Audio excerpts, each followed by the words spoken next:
1 Samuel. 1 Samuel chapter 1. Now there was a certain man of Ramathaim Zophim of Mount Ephraim, and his name was Elkanah, the son of Jeroham, the son of Elihu, the son of Tohu, the son of Zuph, an Ephrathite. And he had 2 wives.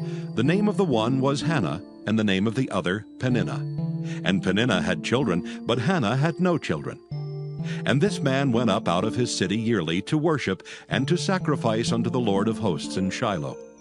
And the 2 sons of Eli, Hophni and Phinehas, the priests of the Lord, were there. And when the time was that Elkanah offered, he gave to Peninnah his wife, and to all her sons and her daughters, portions. But unto Hannah he gave a worthy portion, for he loved Hannah, but the Lord had shut up her womb. And her adversary also provoked her sore, for to make her fret, because the Lord had shut up her womb. And as he did so year by year, when she went up to the house of the Lord, so she provoked her. Therefore she wept, and did not eat. Then said Elkanah her husband to her, Hannah, why weepest thou? And why eatest thou not? And why is thy heart grieved? Am not I better to thee than 10 sons? So Hannah rose up after they had eaten in Shiloh, and after they had drunk. Now Eli the priest sat upon a seat by a post of the temple of the Lord. And she was in bitterness of soul, and prayed unto the Lord, and wept sore. And she vowed a vow, and said, O Lord of hosts, if thou wilt indeed look on the affliction of thine handmaid, and remember me, and not forget thine handmaid, but wilt give unto thine handmaid a man-child, then I will give him unto the Lord all the days of his life, and there shall no razor come upon his head. And it came to pass, as she continued praying before the Lord, that Eli marked her mouth. Now Hannah, she spake in her heart. Only her lips moved, but her voice was not heard. Therefore Eli thought she had been drunken. And Eli said unto her, How long wilt thou be drunken? Put away thy wine from thee. And Hannah answered and said, No, my Lord, I am a woman of a sorrowful spirit. I have drunk neither wine nor strong drink, but have poured out my soul before the Lord. Count not thine handmaid for a daughter of Belial, for out of the abundance of my complaint and grief have I spoken hitherto. Then Eli answered and said, Go in peace, and the God of Israel grant thee thy petition that thou hast asked of him. And she said, Let thine handmaid find grace in thy sight. So the woman went her way and did eat, and her countenance was no more sad. And they rose up in the morning early and worshipped before the Lord, and returned and came to their house to Ramah. And Elkanah knew Hannah his wife, and the Lord remembered her. Wherefore it came to pass, when the time was come about after Hannah had conceived, that she bare a son, and called his name Samuel, saying, Because I have asked him of the Lord. And the man Elkanah and all his house went up to offer unto the Lord the yearly sacrifice and his vow. But Hannah went not up, for she said unto her husband, I will not go up until the child be weaned, and then I will bring him, that he may appear before the Lord, and there abide forever. And Elkanah her husband said unto her, Do what seemeth thee good. Tarry until thou have weaned him. Only the Lord established his word. So the woman abode and gave her son suck until she weaned him. And when she had weaned him, she took him up with her, with 3 bullocks, and 1 ephah of flour, and a bottle of wine, and brought him unto the house of the Lord in Shiloh, and the child was young. And they slew a bullock, and brought the child to Eli. And she said, O my Lord, as thy soul liveth, my Lord, I am the woman that stood by thee here praying unto the Lord. For this child I prayed, and the Lord hath given me my petition which I asked of him. Therefore also I have lent him to the Lord. As long as he liveth, he shall be lent to the Lord. And he worshipped the Lord there. 1 Samuel chapter 2.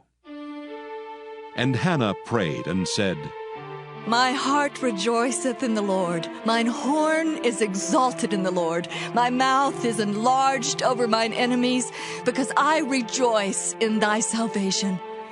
There is none holy as the Lord, for there is none beside thee. Neither is there any rock like our God. Talk no more so exceeding proudly. Let not arrogancy come out of your mouth, for the Lord is a God of knowledge, and by him actions are weighed. The bows of the mighty men are broken, and they that stumbled are girded with strength. They that were full have hired out themselves for bread, and they that were hungry ceased, so that the barren hath borne 7, and she that hath many children is waxed feeble. The Lord killeth and maketh alive. He bringeth down to the grave and bringeth up. The Lord maketh poor and maketh rich. He bringeth low and lifteth up. He raiseth up the poor out of the dust, and lifteth up the beggar from the dunghill, to set them among princes, and to make them inherit the throne of glory. For the pillars of the earth are the Lord's, and he hath set the world upon them. He will keep the feet of his saints, and the wicked shall be silent in darkness, for by strength shall no man prevail. The adversaries of the Lord shall be broken to pieces. Out of heaven shall he thunder upon them. The Lord shall judge the ends of the earth, and he shall give strength unto his king, and exalt the horn of his anointed. And Elkanah went to Ramah to his house, and the child did minister unto the Lord before Eli the priest. Now the sons of Eli were sons of Belial. They knew not the Lord. And the priest's custom with the people was that when any man offered sacrifice, the priest's servant came while the flesh was in seething, with a flesh hook of 3 teeth in his hand. And he struck it into the pan or kettle or cauldron or pot. All that the flesh hook brought up the priest took for himself. So they did in Shiloh unto all the Israelites that came thither. Also before they burnt the fat, the priest's servant came and said to the man that sacrificed, Give flesh to roast for the priest, for he will not have sodden flesh of thee, but raw. And if any man said unto him, Let them not fail to burn the fat presently, and then take as much as thy soul desireth. then he would answer him, Nay, but thou shalt give it me now, and if not, I will take it by force. Wherefore the sin of the young men was very great before the Lord, for men abhorred the offering of the Lord. But Samuel ministered before the Lord, being a child girded with a linen ephod. Moreover, his mother made him a little coat, and brought it to him from year to year when she came up with her husband to offer the yearly sacrifice. And Eli blessed Elkanah and his wife, and said, The Lord give thee seed of this woman for the loan which is lent to the Lord. And they went unto their own home. And the Lord visited Hannah so that she conceived, and bare 3 sons and 2 daughters. And the child Samuel grew before the Lord. Now Eli was very old, and heard all that his sons did unto all Israel, and how they lay with the women that assembled at the door of the tabernacle of the congregation. And he said unto them, Why do ye such things? For I hear of your evil dealings by all this people. Nay, my sons, for it is no good report that I hear. Ye make the Lord's people to transgress. If one man sin against another, the judge shall judge him. But if a man sin against the Lord, who shall entreat for him? Notwithstanding they hearkened not unto the voice of their father, because the Lord would slay them. And the child Samuel grew on, and was in favor both with the Lord and also with men. And there came a man of God unto Eli, and said unto him, Thus saith the Lord, Did I plainly appear unto the house of thy father when they were in Egypt in Pharaoh's house? And did I choose him out of all the tribes of Israel to be my priest, to offer upon mine altar, to burn incense, to wear an ephod before me? And did I give unto the house of thy father all the offerings made by fire of the children of Israel? Wherefore kick ye at my sacrifice and at mine offering, which I have commanded in my habitation? And honorest thy sons above me, to make yourselves fat with the chiefest of all the offerings of Israel my people? Wherefore the Lord God of Israel saith, I said indeed that thy house and the house of thy father should walk before me forever. But now the Lord saith, Be it far from me, for them that honor me I will honor, and they that despise me shall be lightly esteemed. Behold, the days come that I will cut off thine arm, and the arm of thy father's house, that there shall not be an old man in thine house. And thou shalt see an enemy in my habitation, in all the wealth which God shall give Israel, and there shall not be an old man in thine house forever. And the man of thine, whom I shall not cut off from mine altar, shall be to consume thine eyes, and to grieve thine heart. And all the increase of thine house shall die in the flower of their age. And this shall be a sign unto thee, that shall come upon thy sons, on Hophni and Phinehas. In one day they shall die, both of them. I will raise me up a faithful priest, that shall do according to that which is in mine heart and in my mind. And I will build him a sure house, and he shall walk before mine anointed forever. And it shall come to pass that every one that is left in thine house shall come and crouch to him for a piece of silver and a morsel of bread, and shall say, Put me, I pray thee, into one of the priest's offices, that I may eat a piece of bread. 1 Samuel, chapter 3. And the child Samuel ministered unto the Lord before Eli. And the word of the Lord was precious in those days. There was no open vision. And it came to pass at that time, when Eli was laid down in his place, and his eyes began to wax dim, that he could not see. And ere the lamp of God went out in the temple of the Lord, where the ark of God was, and Samuel was laid down to sleep, that the Lord called, Samuel. And he answered, Here am I. And he ran unto Eli and said, Here am I, for thou calledst me. And he said, I called not. Lie down again. And he went and lay down. And the Lord called yet again, Samuel. And Samuel arose and went to Eli and said, Here am I, for thou didst call me. And he answered, I called not, my son. Lie down again. Now Samuel did not yet know the Lord, neither was the word of the Lord yet revealed unto him. And the Lord called Samuel again the third time. And he arose and went to Eli and said, Here am I, for thou didst call me. And Eli perceived that the Lord had called the child. Therefore Eli said unto Samuel, Go, lie down, and it shall be, if he call thee, that thou shalt say, Speak, Lord, for thy servant heareth. So Samuel went and lay down in his place. And the Lord came and stood and called as at other times, Samuel. Samuel. Then Samuel answered, Speak, for thy servant heareth.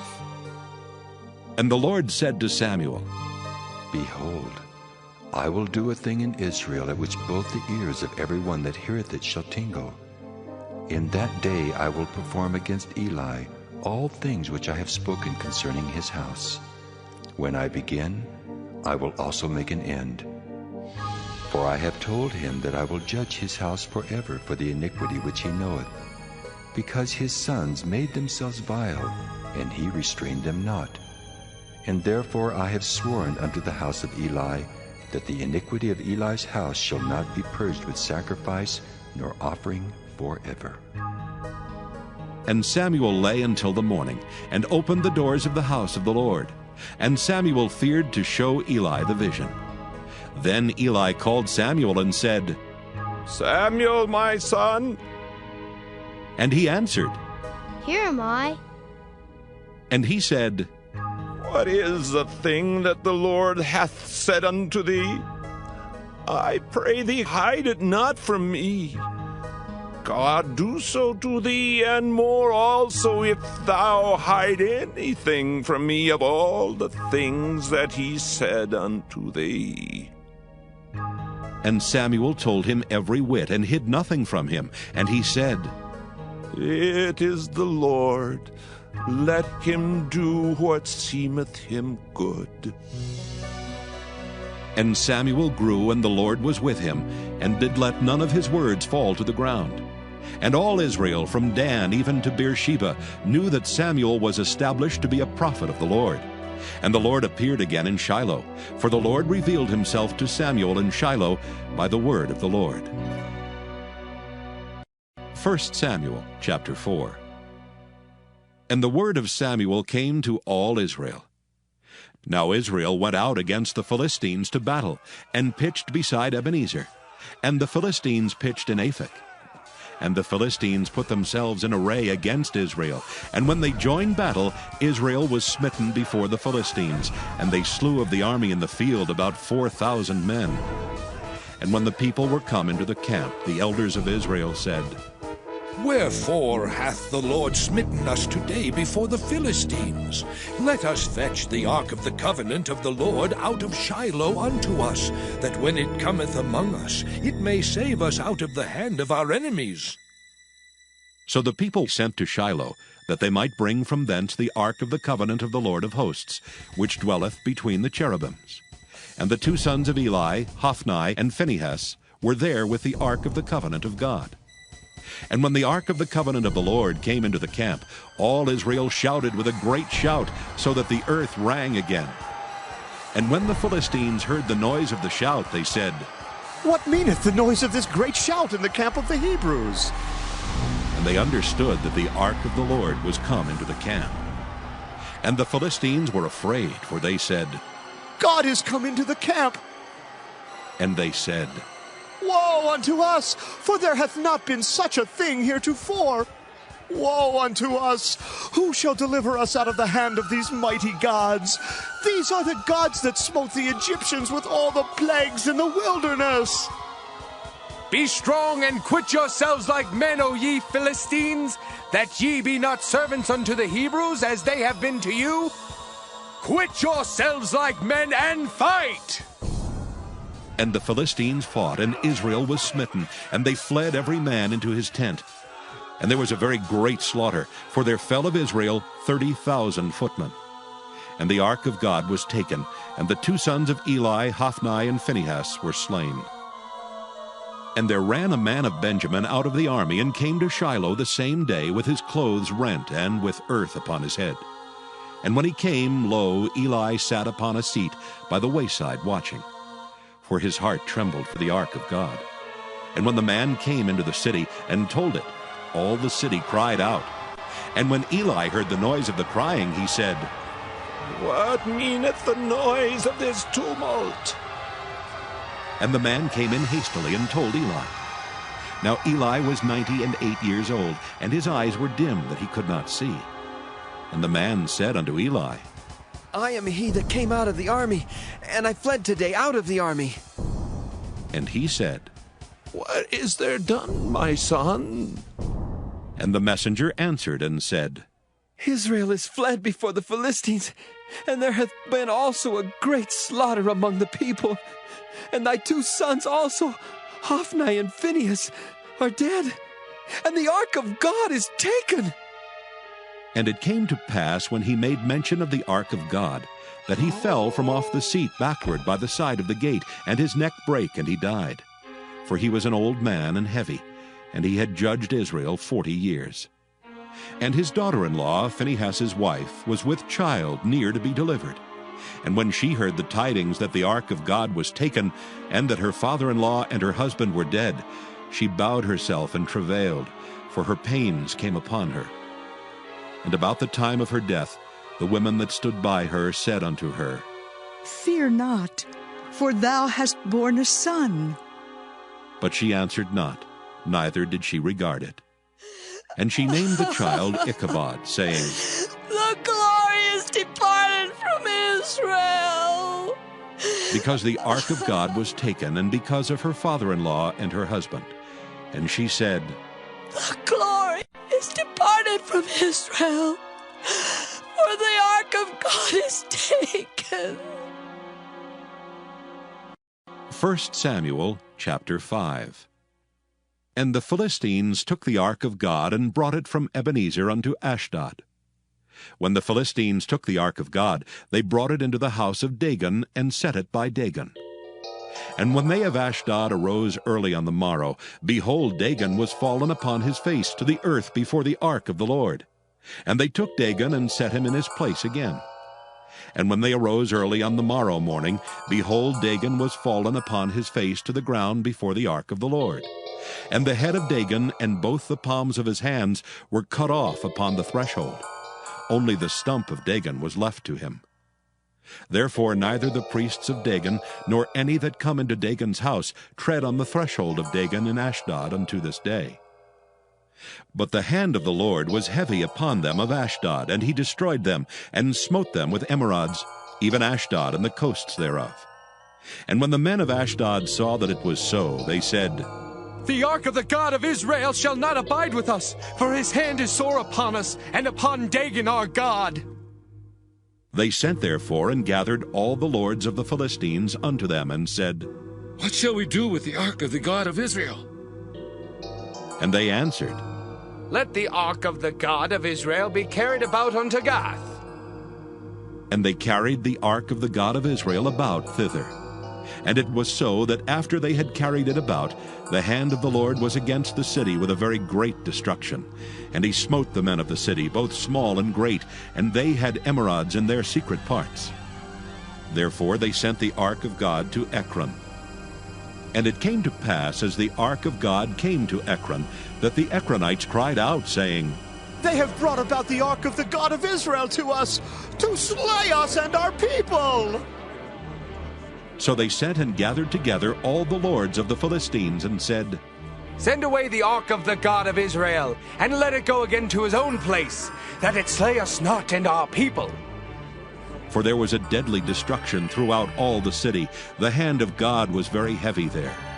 And the men that died not were smitten with the emerods, and the cry of the city went up to heaven. 1 Samuel chapter 6. And the ark of the Lord was in the country of the Philistines 7 months.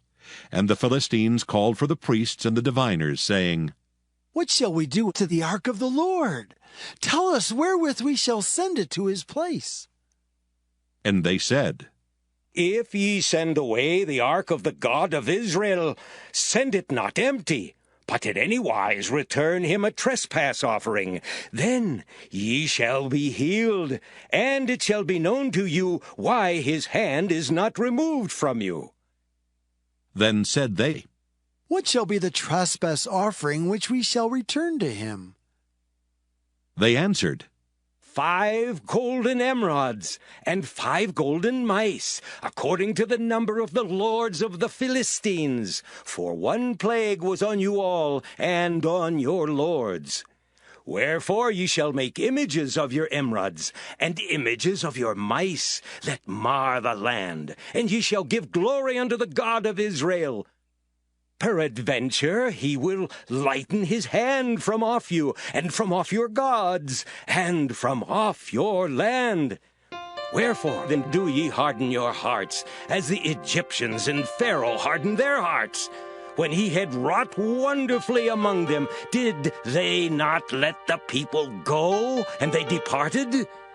Now therefore make a new cart, and take 2 milch kine, on which there hath come no yoke, and tie the kine to the cart, and bring their calves home from them. And take the ark of the Lord, and lay it upon the cart, and put the jewels of gold which ye return him for a trespass offering in a coffer by the side thereof, and send it away that it may go. and see if it goeth up by the way of his own coast to Bethshemesh. Then he hath done us this great evil. But if not, then we shall know that it is not his hand that smote us. It was a chance that happened to us. And the men did so, and took 2 milch kine, and tied them to the cart, and shut up their calves at home. And they laid the ark of the Lord upon the cart, and the coffer with the mice of gold and the images of their emerods. And the kine took the straight way to the way of Bethshemesh, and went along the highway, lowing as they went, and turned not aside to the right hand or to the left. And the lords of the Philistines went after them unto the border of Bethshemesh. And they of Bethshemesh were reaping their wheat harvest in the valley.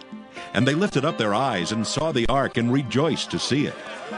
And the cart came into the field of Joshua, a Bethshemite, and stood there, where there was a great stone. And they clave the wood of the cart, and offered the kine a burnt offering unto the Lord. And the Levites took down the ark of the Lord, and the coffer that was with it, wherein the jewels of gold were, and put them on the great stone. And the men of Bethshemesh offered burnt offerings and sacrificed sacrifices the same day unto the Lord. And when the 5 lords of the Philistines had seen it, they returned to Ekron the same day.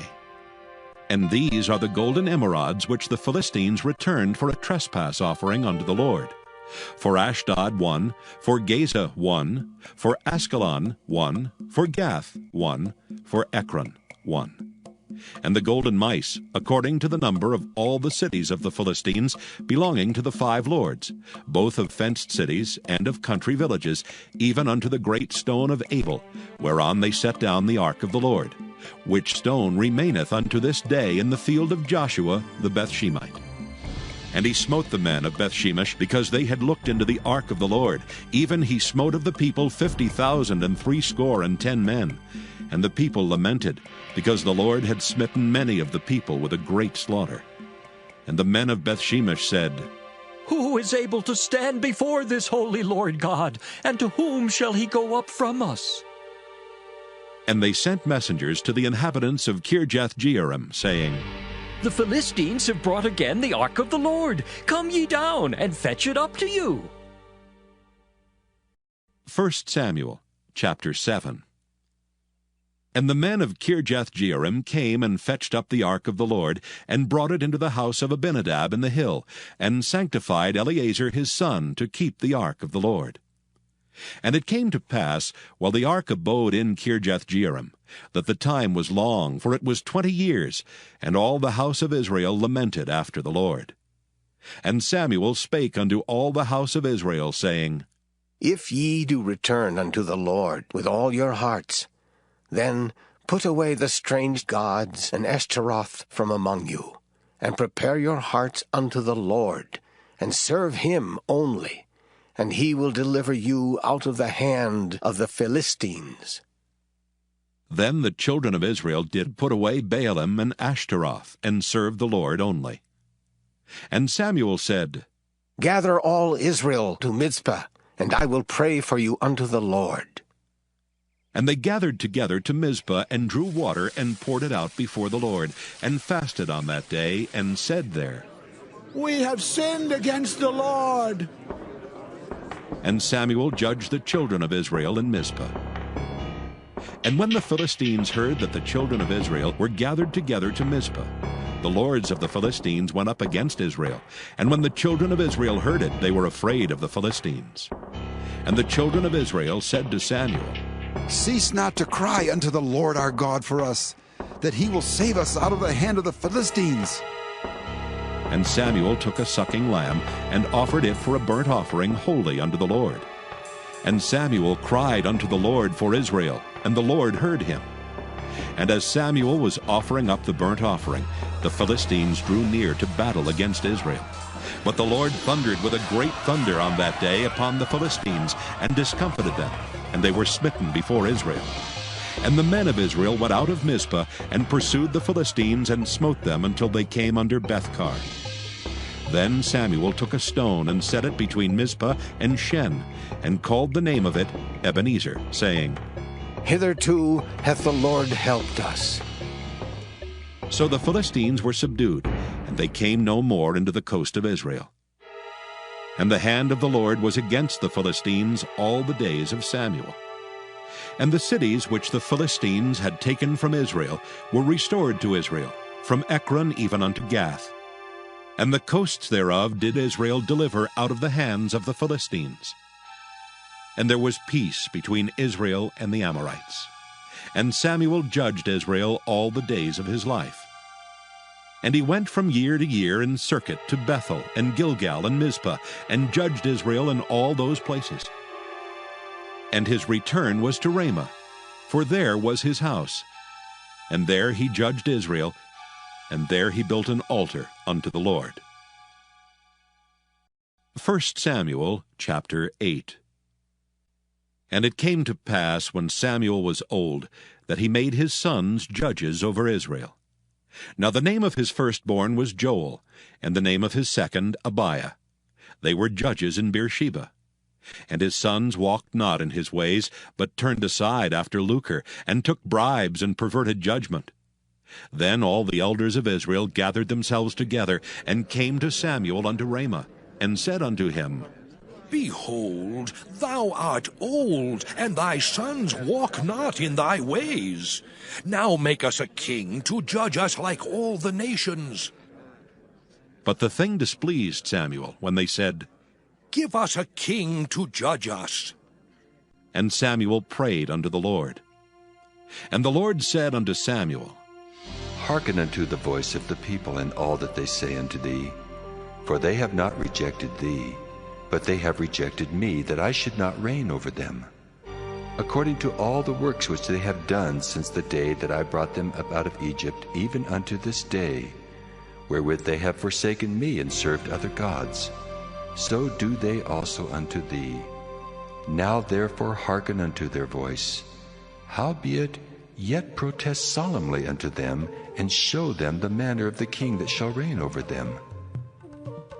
And Samuel told all the words of the Lord unto the people that asked of him a king. And he said, This will be the manner of the king that shall reign over you. He will take your sons and appoint them for himself, for his chariots, and to be his horsemen, and some shall run before his chariots. And he will appoint him captains over thousands, and captains over 50s, and will set them to ear his ground, and to reap his harvest, and to make his instruments of war, and instruments of his chariots. And he will take your daughters to be confectionaries, and to be cooks, and to be bakers.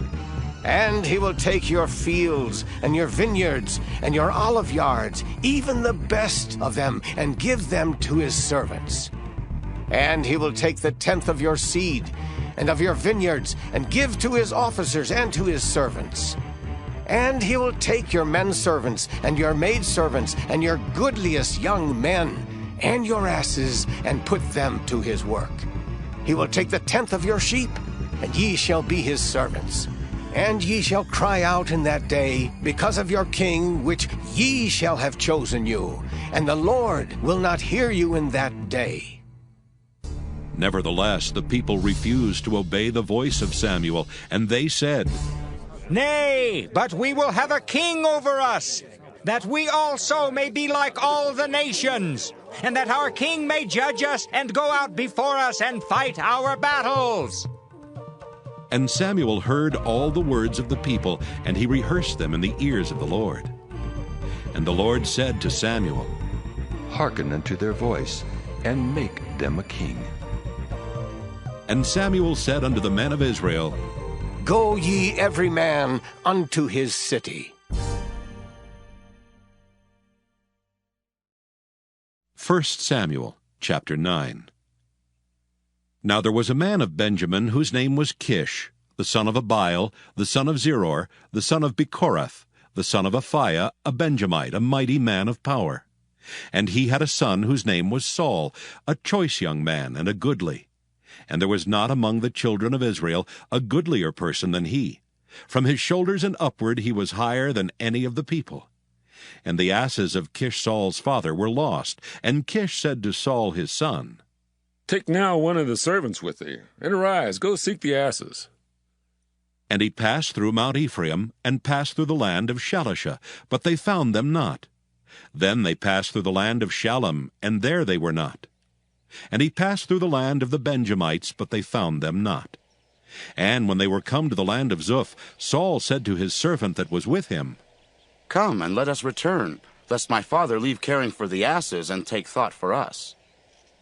And he said unto him, Behold now, there is in this city a man of God, and he is an honorable man. All that he saith cometh surely to pass. Now let us go thither. Peradventure he can show us our way that we should go.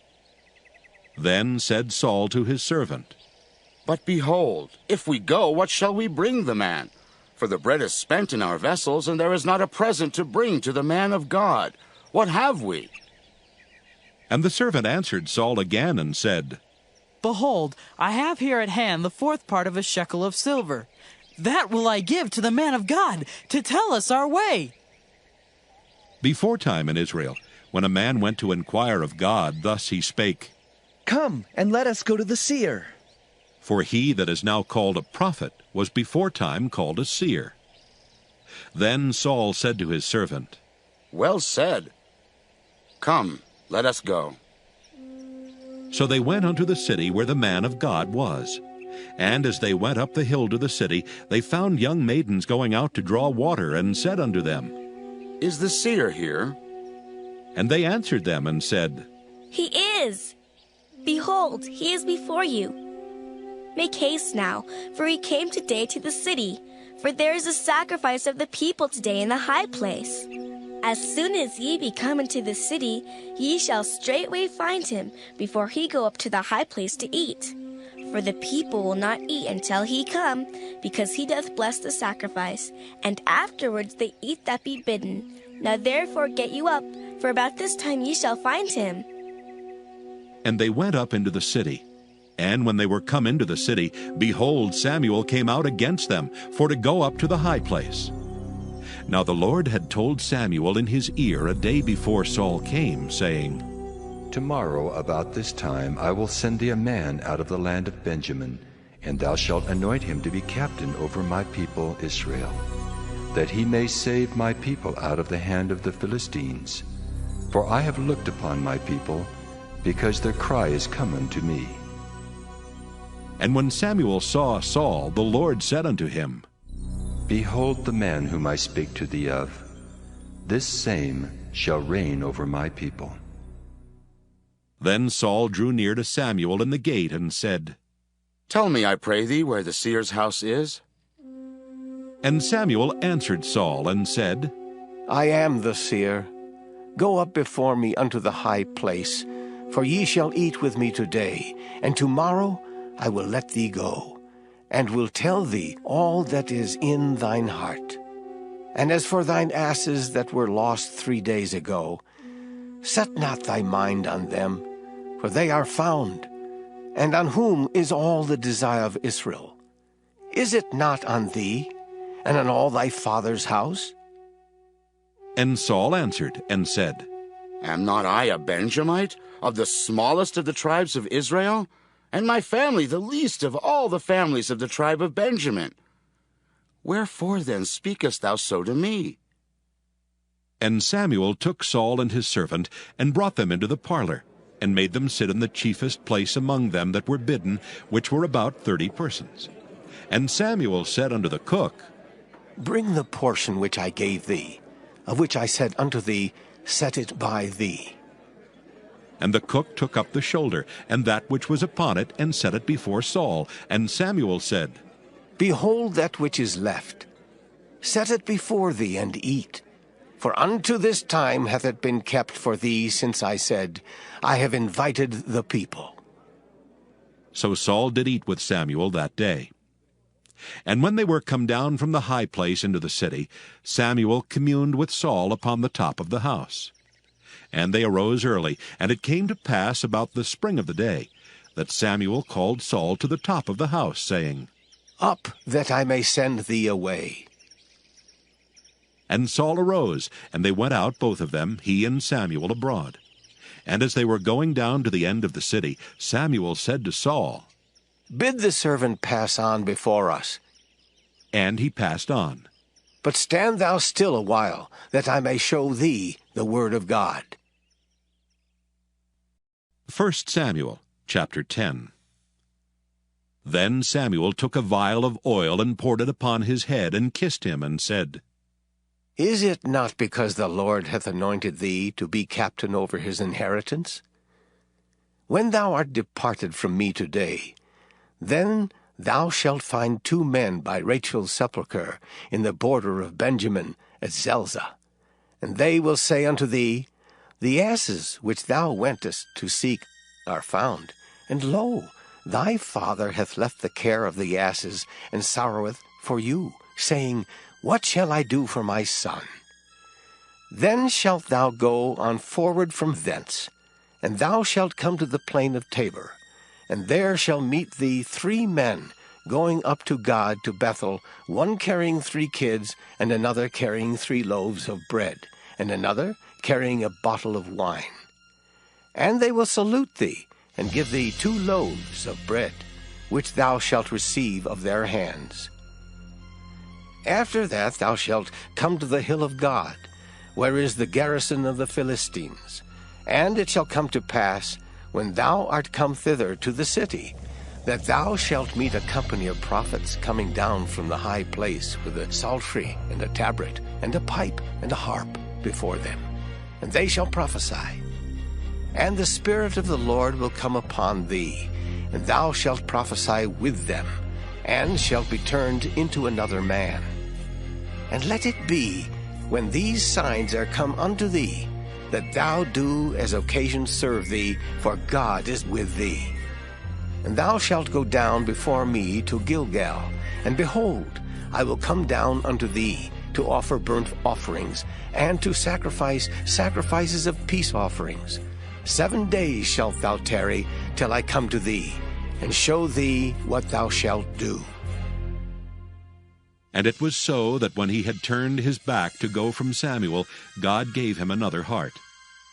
And all those signs came to pass that day. And when they came thither to the hill, behold, a company of prophets met him, and the Spirit of God came upon him, and he prophesied among them.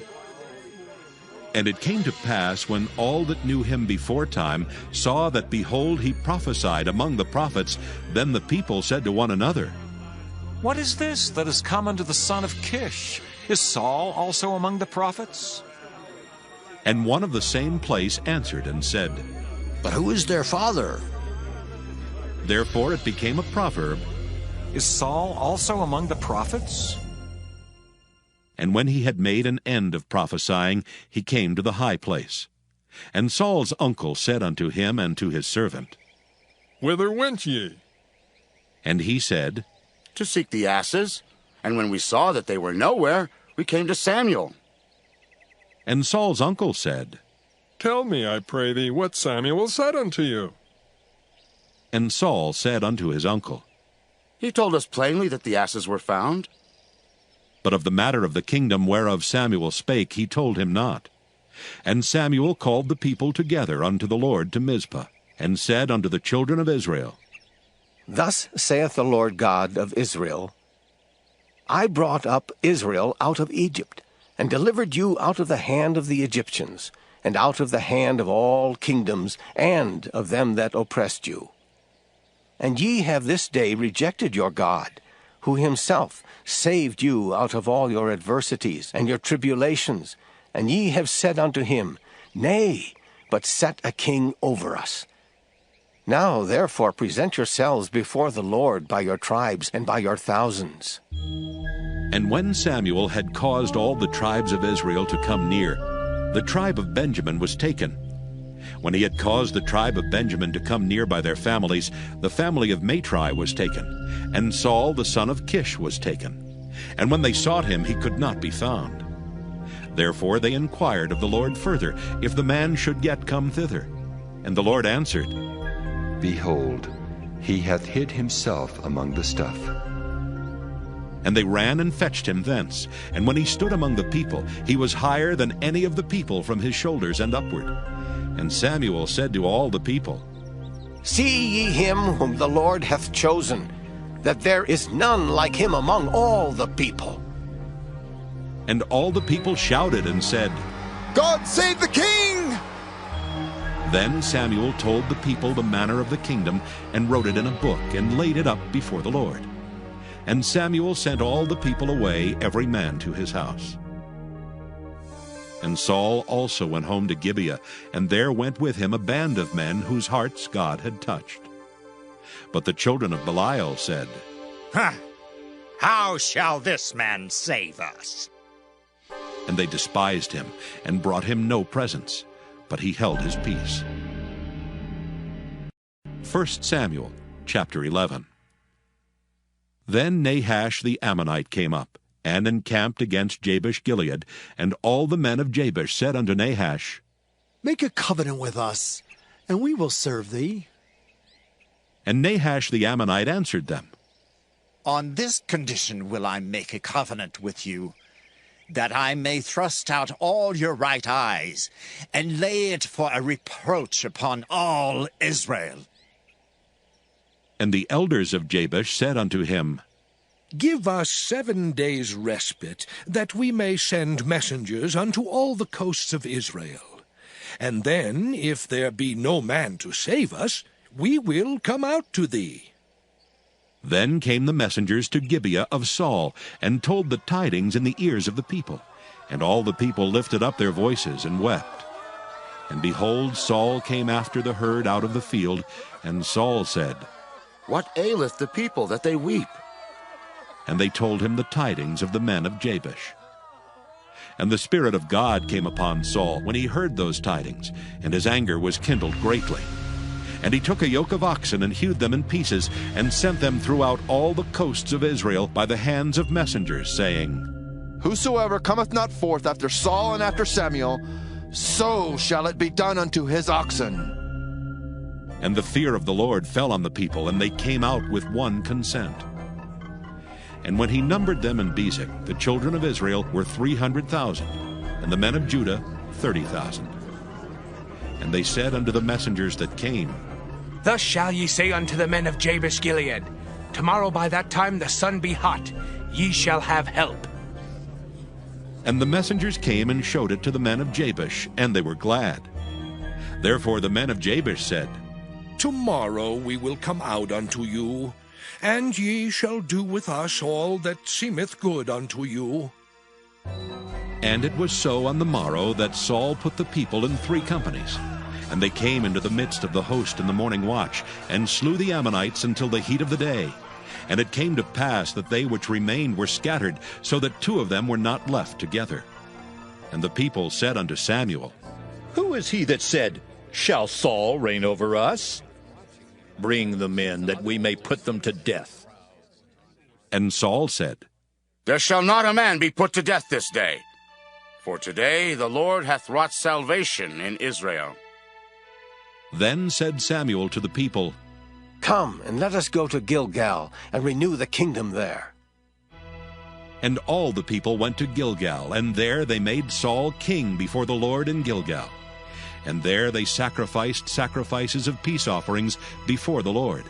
And there Saul and all the men of Israel rejoiced greatly. 1 Samuel chapter 12. And Samuel said unto all Israel, Behold, I have hearkened unto your voice in all that ye said unto me, and have made a king over you. And now, behold, the king walketh before you, and I am old and gray-headed, and behold, my sons are with you, and I have walked before you from my childhood unto this day. Behold, here I am, witness against me before the Lord, and before his anointed. Whose ox have I taken? Or whose ass have I taken? Or whom have I defrauded?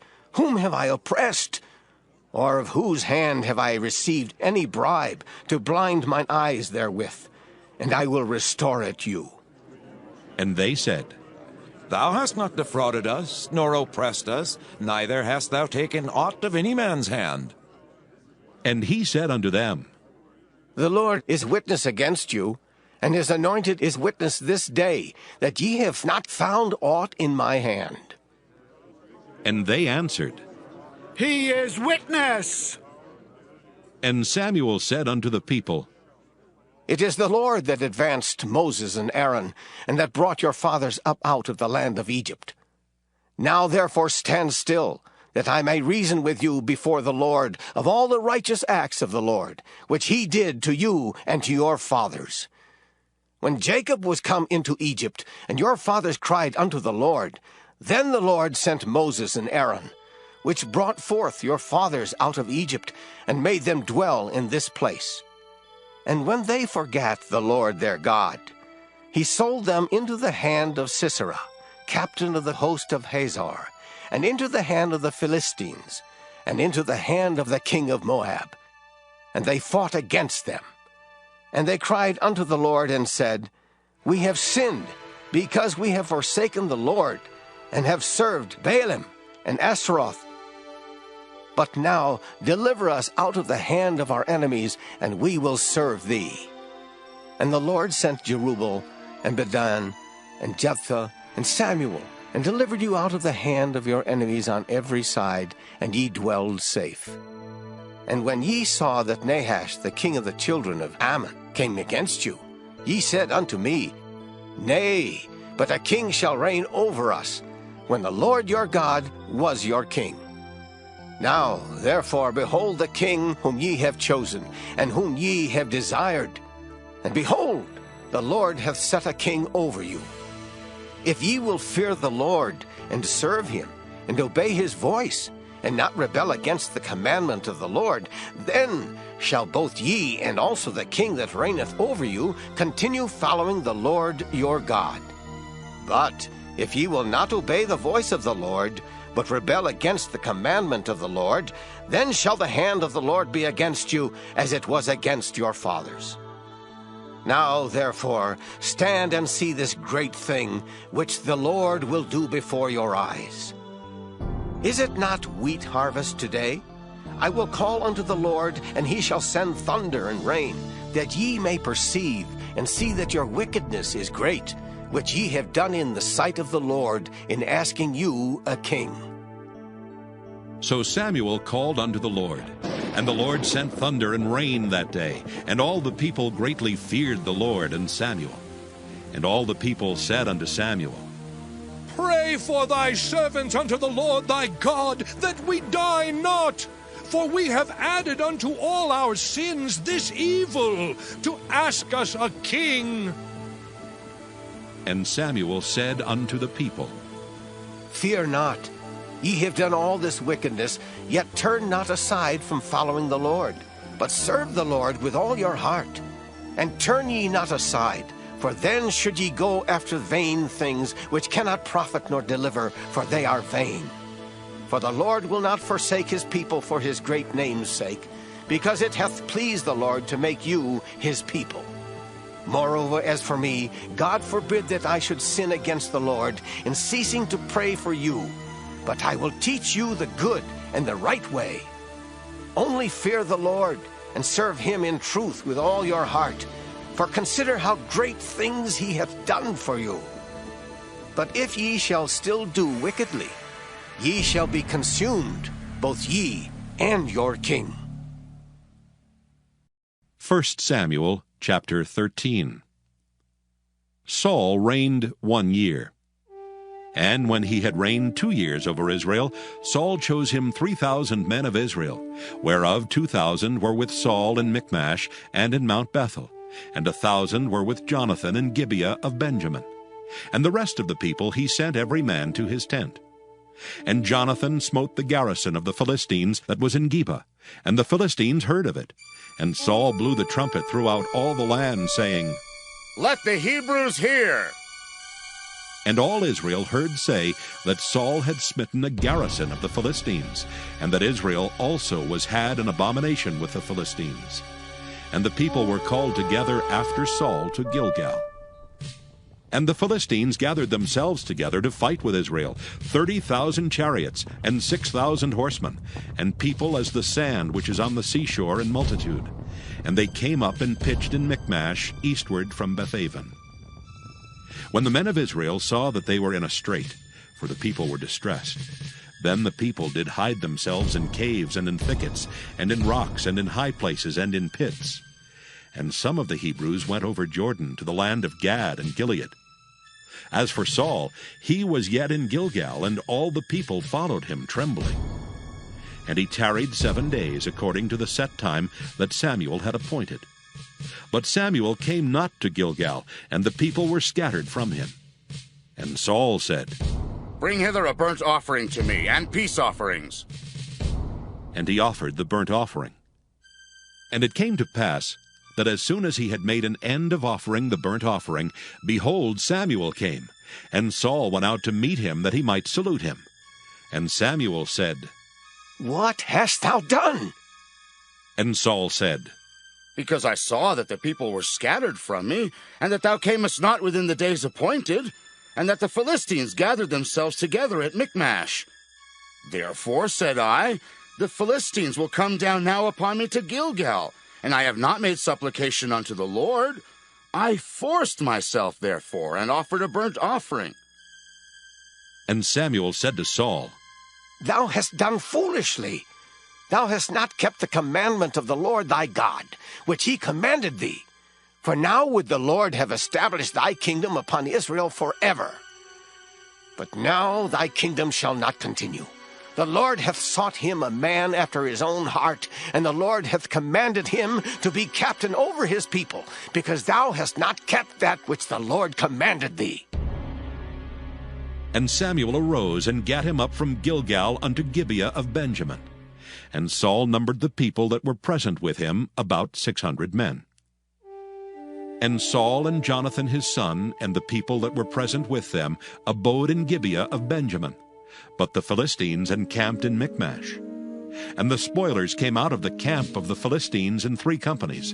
1 company turned unto the way that leadeth to Ophrah, unto the land of Shual. And another company turned the way to Bethhoron.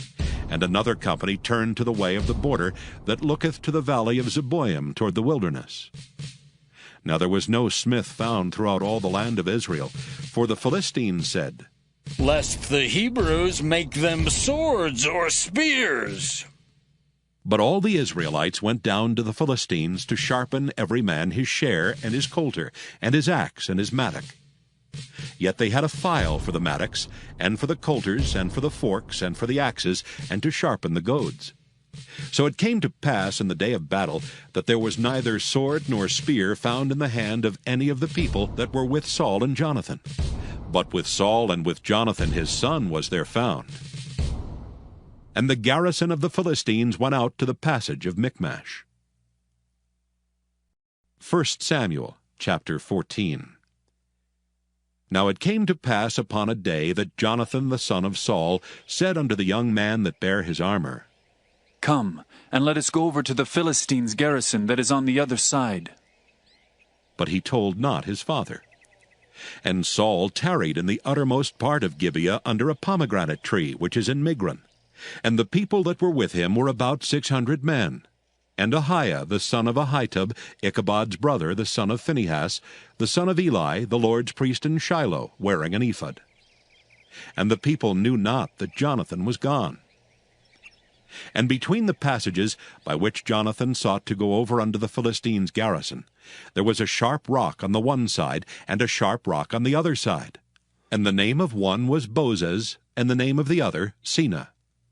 The forefront of the one was situate northward over against Michmash, and the other southward over against Gibeah. And Jonathan said to the young man that bare his armor, Come, and let us go over unto the garrison of these uncircumcised. It may be that the Lord will work for us. For there is no restraint to the Lord to save by many or by few. And his armor-bearer said unto him, Do all that is in thine heart. Turn thee. Behold, I am with thee according to thy heart. Then said Jonathan, Behold, we will pass over unto these men, and we will discover ourselves unto them. If they say unto us, Tarry until we come to you, then we will stand still in our place, and will not go up unto them. But if they say thus, Come up unto us, then we will go up, for the Lord hath delivered them into our hand, and this shall be a sign unto us. And both of them discovered themselves unto the garrison of the Philistines. And the Philistines said, Behold, the Hebrews come forth out of the holes where they had hid themselves. And the men of the garrison answered Jonathan and his armor-bearer, and said, Come up to us, and we will show you a thing. And Jonathan said unto his armor-bearer, Come up after me, for the Lord hath delivered them into the hand of Israel. And Jonathan climbed up upon his hands and upon his feet, and his armor-bearer after him. And they fell before Jonathan, and his armor-bearer slew after him. And that first slaughter, which Jonathan and his armor-bearer made, was about 20 men, within, as it were, an half acre of land, which a yoke of oxen might plow. And there was trembling in the host in the field and among all the people. The garrison and the spoilers, they also trembled, and the earth quaked, so it was a very great trembling. And the watchmen of Saul and Gibeah of Benjamin looked, and behold, the multitude melted away, and they went on beating down one another. Then said Saul unto the people that were with him, Number now, and see who is gone from us. And when they had numbered, behold, Jonathan and his armor-bearer were not there. And Saul said unto Ahiah, Bring hither the ark of God. For the ark of God was at that time with the children of Israel. And it came to pass, while Saul talked unto the priest, that the noise that was in the host of the Philistines went on and increased. And Saul said unto the priest, Withdraw thine hand. And Saul and all the people that were with him assembled themselves. And they came to the battle. And behold, every man's sword was against his fellow, and there was a very great discomfiture. Moreover, the Hebrews that were with the Philistines before that time, which went up with them into the camp from the country round about, even they also turned to be with the Israelites that were with Saul and Jonathan. Likewise, all the men of Israel which had hid themselves in Mount Ephraim, when they heard that the Philistines fled, even they also followed hard after them in the battle. So the Lord saved Israel that day, and the battle passed over unto Bethaven. And the men of Israel were distressed that day, for Saul had adjured the people, saying, Cursed be the man that eateth any food until evening, that I may be avenged on mine enemies. So none of the people tasted any food. And all they of the land came to a wood, and there was honey upon the ground. And when the people were come into the wood, behold, the honey dropped, but no man put his hand to his mouth, for the people feared the oath.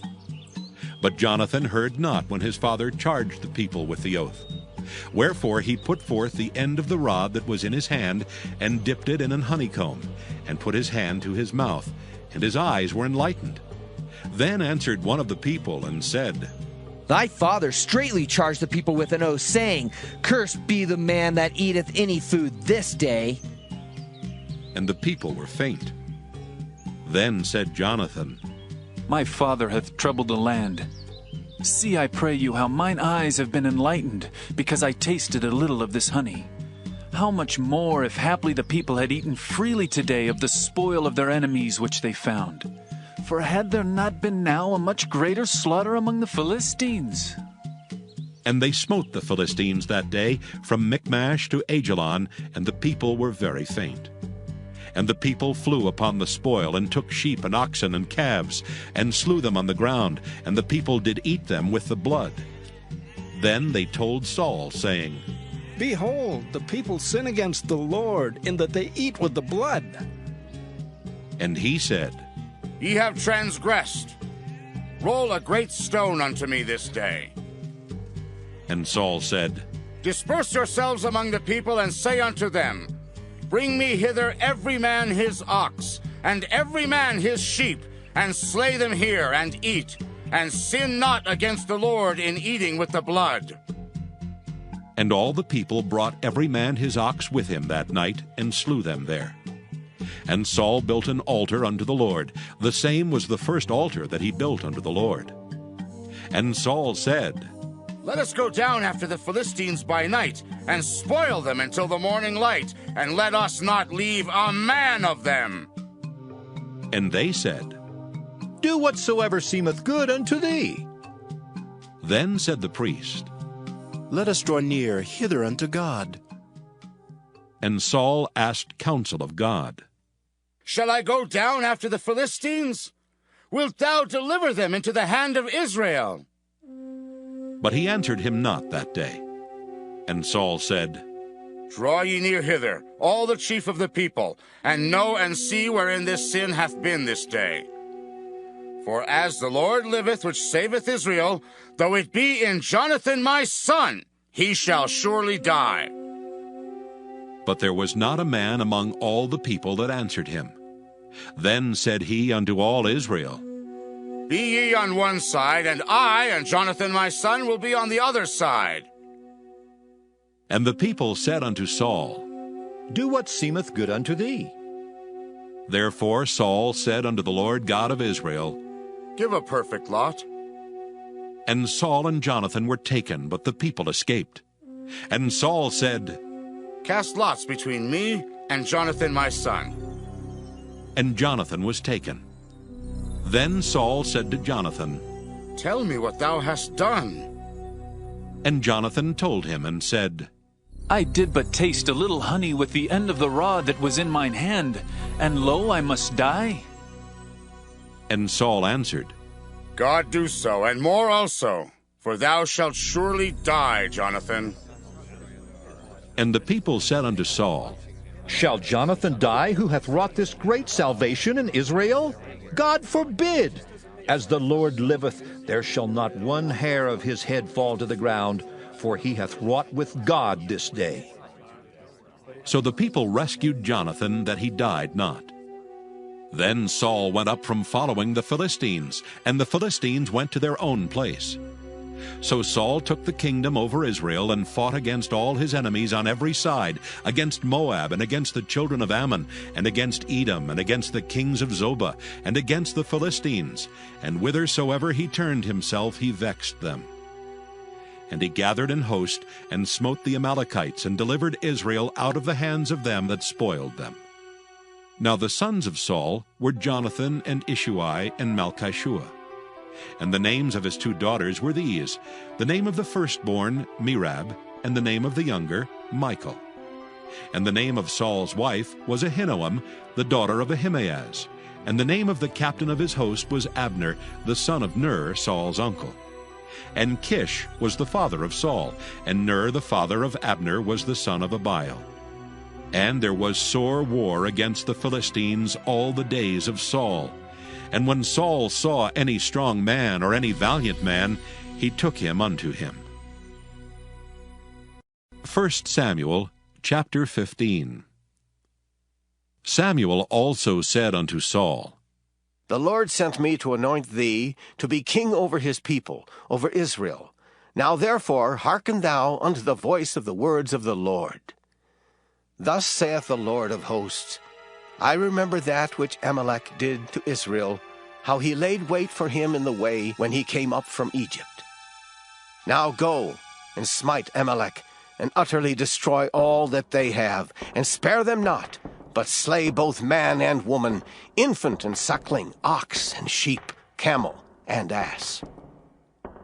And Saul gathered the people together, and numbered them in Telaim 200,000 footmen, and 10,000 men of Judah. And Saul came to a city of Amalek, and laid wait in the valley.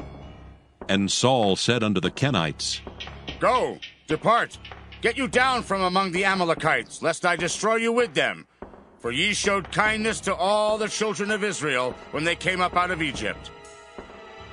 So the Kenites departed from among the Amalekites. And Saul smote the Amalekites from Havilah until thou comest to Shur, that is over against Egypt. And he took Agag, the king of the Amalekites, alive, and utterly destroyed all the people with the edge of the sword. But Saul and the people spared Agag, and the best of the sheep, and of the oxen, and of the fatlings, and the lambs, and all that was good, and would not utterly destroy them. But everything that was vile and refuse, that they destroyed utterly. Then came the word of the Lord unto Samuel, saying, It repenteth me that I have set up Saul to be king, for he is turned back from following me, and hath not performed my commandments. And it grieved Samuel, and he cried unto the Lord all night.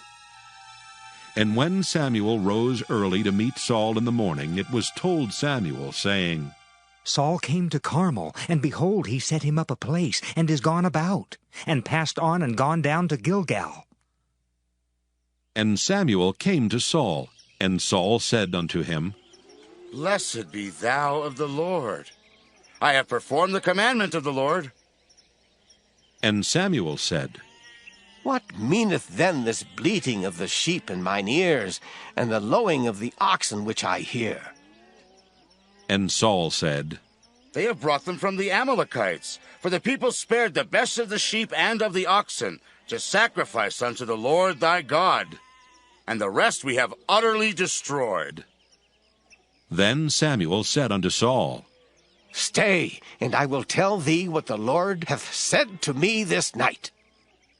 And he said unto him, Say on. And Samuel said, When thou wast little in thine own sight, wast thou not made the head of the tribes of Israel? And the Lord anointed thee king over Israel? And the Lord sent thee on a journey, and said, Go, and utterly destroy the sinners, the Amalekites, and fight against them until they be consumed. Wherefore then didst thou not obey the voice of the Lord, but didst fly upon the spoil, and didst evil in the sight of the Lord? And Saul said unto Samuel, Yea, I have obeyed the voice of the Lord, and have gone the way which the Lord sent me, and have brought Agag the king of Amalek, and have utterly destroyed the Amalekites. But the people took of the spoil sheep and oxen, the chief of the things which should have been utterly destroyed, to sacrifice unto the Lord thy God in Gilgal. And Samuel said, Hath the Lord as great delight in burnt offerings and sacrifices as in obeying the voice of the Lord? Behold, to obey is better than sacrifice, and to hearken than the fat of rams. For rebellion is as the sin of witchcraft, and stubbornness is as iniquity and idolatry. Because thou hast rejected the word of the Lord, he hath also rejected thee from being king. And Saul said unto Samuel, I have sinned, for I have transgressed the commandment of the Lord and thy words, because I feared the people and obeyed their voice. Now therefore I pray thee, pardon my sin, and turn again with me, that I may worship the Lord. And Samuel said unto Saul, I will not return with thee, for thou hast rejected the word of the Lord, and the Lord hath rejected thee from being king over Israel. And as Samuel turned about to go away, he laid hold upon the skirt of his mantle, and it rent. And Samuel said unto him, The Lord hath rent the kingdom of Israel from thee this day, and hath given it to a neighbor of thine that is better than thou. And also the strength of Israel will not lie nor repent, for he is not a man that he should repent. Then he said, I have sinned. Yet honor me now, I pray thee, before the elders of my people, and before Israel, and turn again with me, that I may worship the Lord thy God. So Samuel turned again after Saul, and Saul worshipped the Lord. Then said Samuel, Bring ye hither to me Agag the king of the Amalekites. And Agag came unto him delicately. And Agag said, Surely the bitterness of death is past.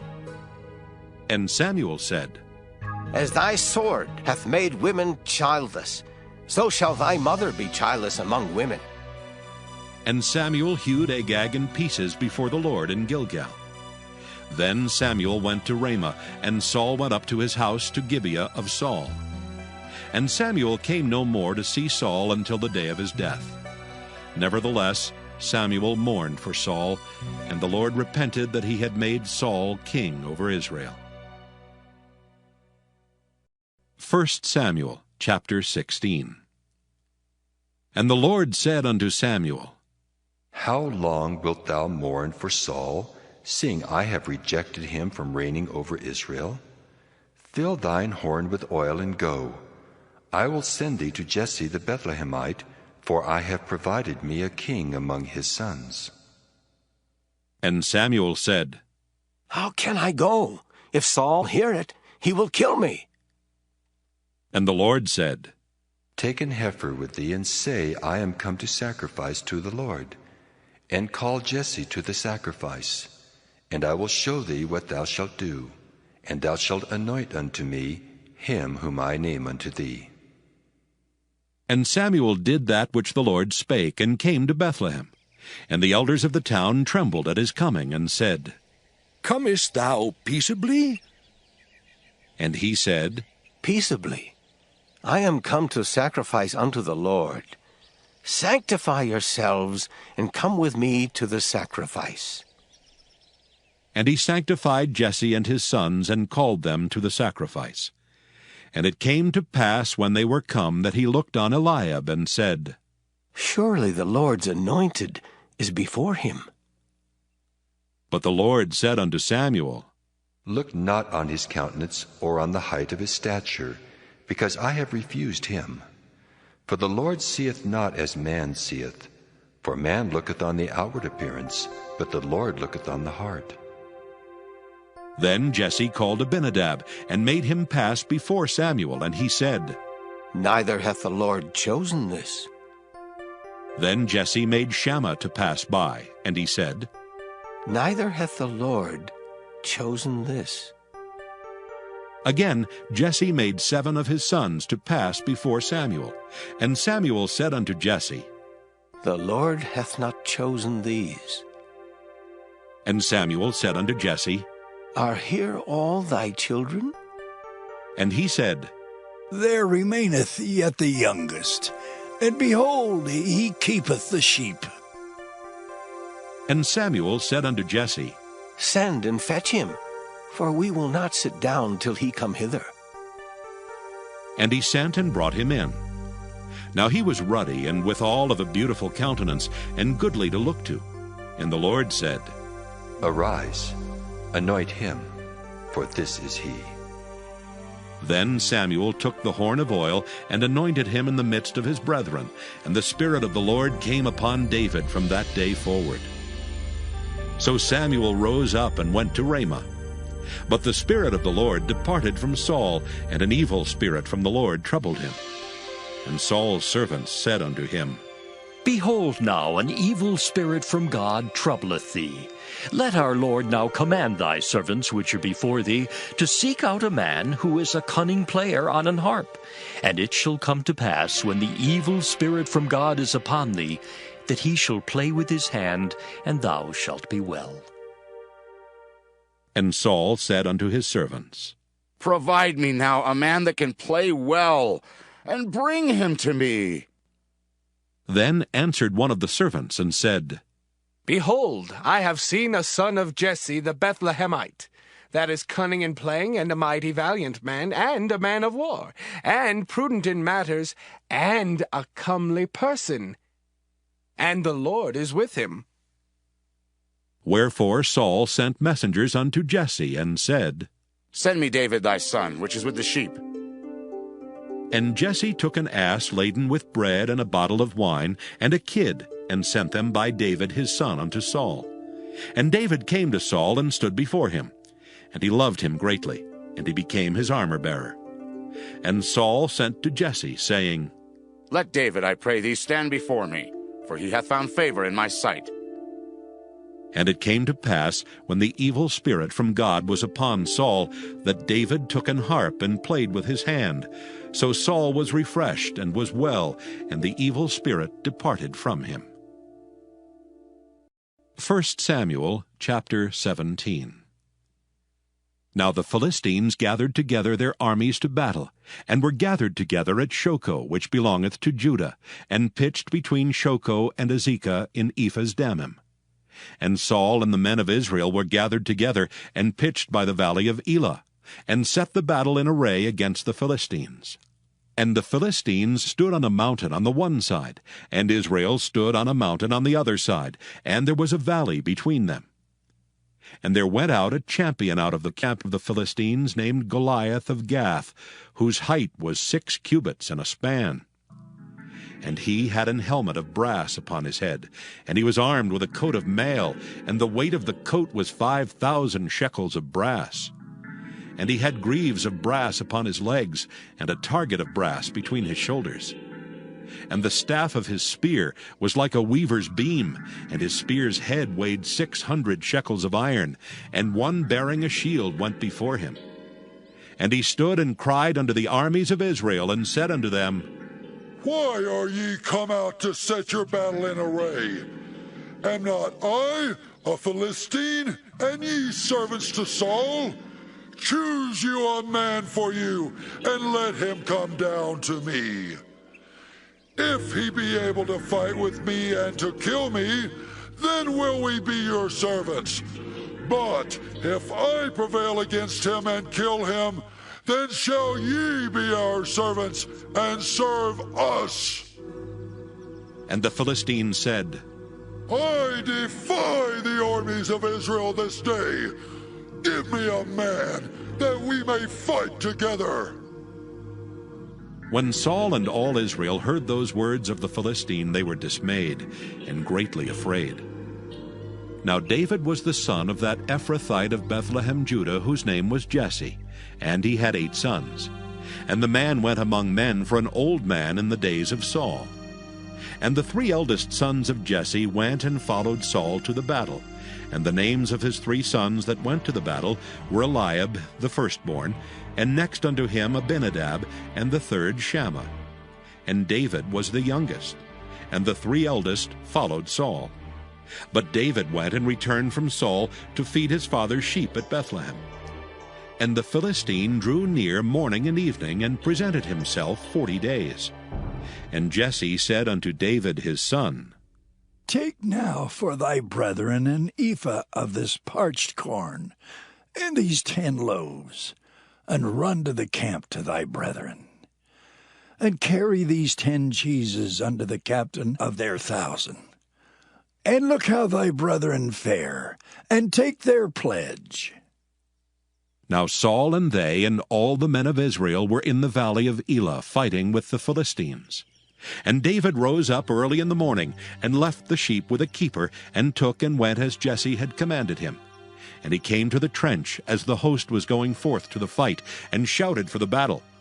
For Israel and the Philistines had put the battle in array, army against army. And David left his carriage in the hand of the keeper of the carriage, and ran into the army, and came and saluted his brethren. And as he talked with them, behold, there came up the champion, the Philistine of Gath, Goliath by name, out of the armies of the Philistines, and spake according to the same words, and David heard them. And all the men of Israel, when they saw the man, fled from him, and were sore afraid. And the men of Israel said, Have ye seen this man that is come up? Surely to defy Israel is he come up, and it shall be that the man who killeth him, the king will enrich him with great riches, and will give him his daughter, and make his father's house free in Israel. And David spake to the men that stood by him, saying, What shall be done to the man that killeth this Philistine, and taketh away the reproach from Israel? For who is this uncircumcised Philistine, that he should defy the armies of the living God? And the people answered him after this manner, saying, So shall it be done to the man that killeth him. And Eliab his eldest brother heard when he spake unto the men.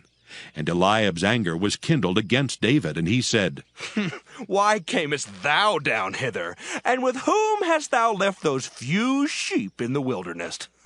I know thy pride and the naughtiness of thine heart, for thou art come down that thou mightest see the battle. And David said, What have I now done? Is there not a cause? And he turned from him toward another, and spake after the same manner. And the people answered him again after the former manner. And when the words were heard which David spake, they rehearsed them before Saul, and he sent for him. And David said to Saul, Let no man's heart fail because of him. Thy servant will go and fight with this Philistine. And Saul said to David, Thou art not able to go against this Philistine to fight with him, for thou art but a youth, and he a man of war from his youth. And David said unto Saul, Thy servant kept his father's sheep, and there came a lion and a bear, and took a lamb out of the flock. And I went out after him and smote him, and delivered it out of his mouth. And when he arose against me, I caught him by his beard, and smote him, and slew him. Thy servant slew both the lion and the bear, and this uncircumcised Philistine shall be as one of them, seeing he hath defied the armies of the living God. David said moreover, The Lord that delivered me out of the paw of the lion, and out of the paw of the bear, he will deliver me out of the hand of this Philistine. And Saul said unto David, Go, and the Lord be with thee. And Saul armed David with his armor, and he put an helmet of brass upon his head. Also he armed him with a coat of mail. And David girded his sword upon his armor, and he essayed to go, for he had not proved it. And David said unto Saul, I cannot go with these, for I have not proved them. And David put them off him. And he took his staff in his hand, and chose him 5 smooth stones out of the brook, and put them in a shepherd's bag which he had, even in a scrip. And his sling was in his hand, and he drew near to the Philistine. And the Philistine came on and drew near unto David, and the man that bare the shield went before him. And when the Philistine looked about and saw David, he disdained him, for he was but a youth, and ruddy, and of a fair countenance. And the Philistine said unto David, Am I a dog, that thou comest to me with staves? And the Philistine cursed David by his gods. And the Philistine said to David, Come to me, and I will give thy flesh unto the fowls of the air, and to the beasts of the field. Then said David to the Philistine, Thou comest to me with a sword, and with a spear, and with a shield. But I come to thee in the name of the Lord of hosts, the God of the armies of Israel, whom thou hast defied. This day will the Lord deliver thee into mine hand, and I will smite thee, and take thine head from thee. And I will give the carcasses of the host of the Philistines this day unto the fowls of the air, and to the wild beasts of the earth, that all the earth may know that there is a God in Israel. And all this assembly shall know that the Lord saveth not with sword and spear, for the battle is the Lord's, and he will give you into our hands.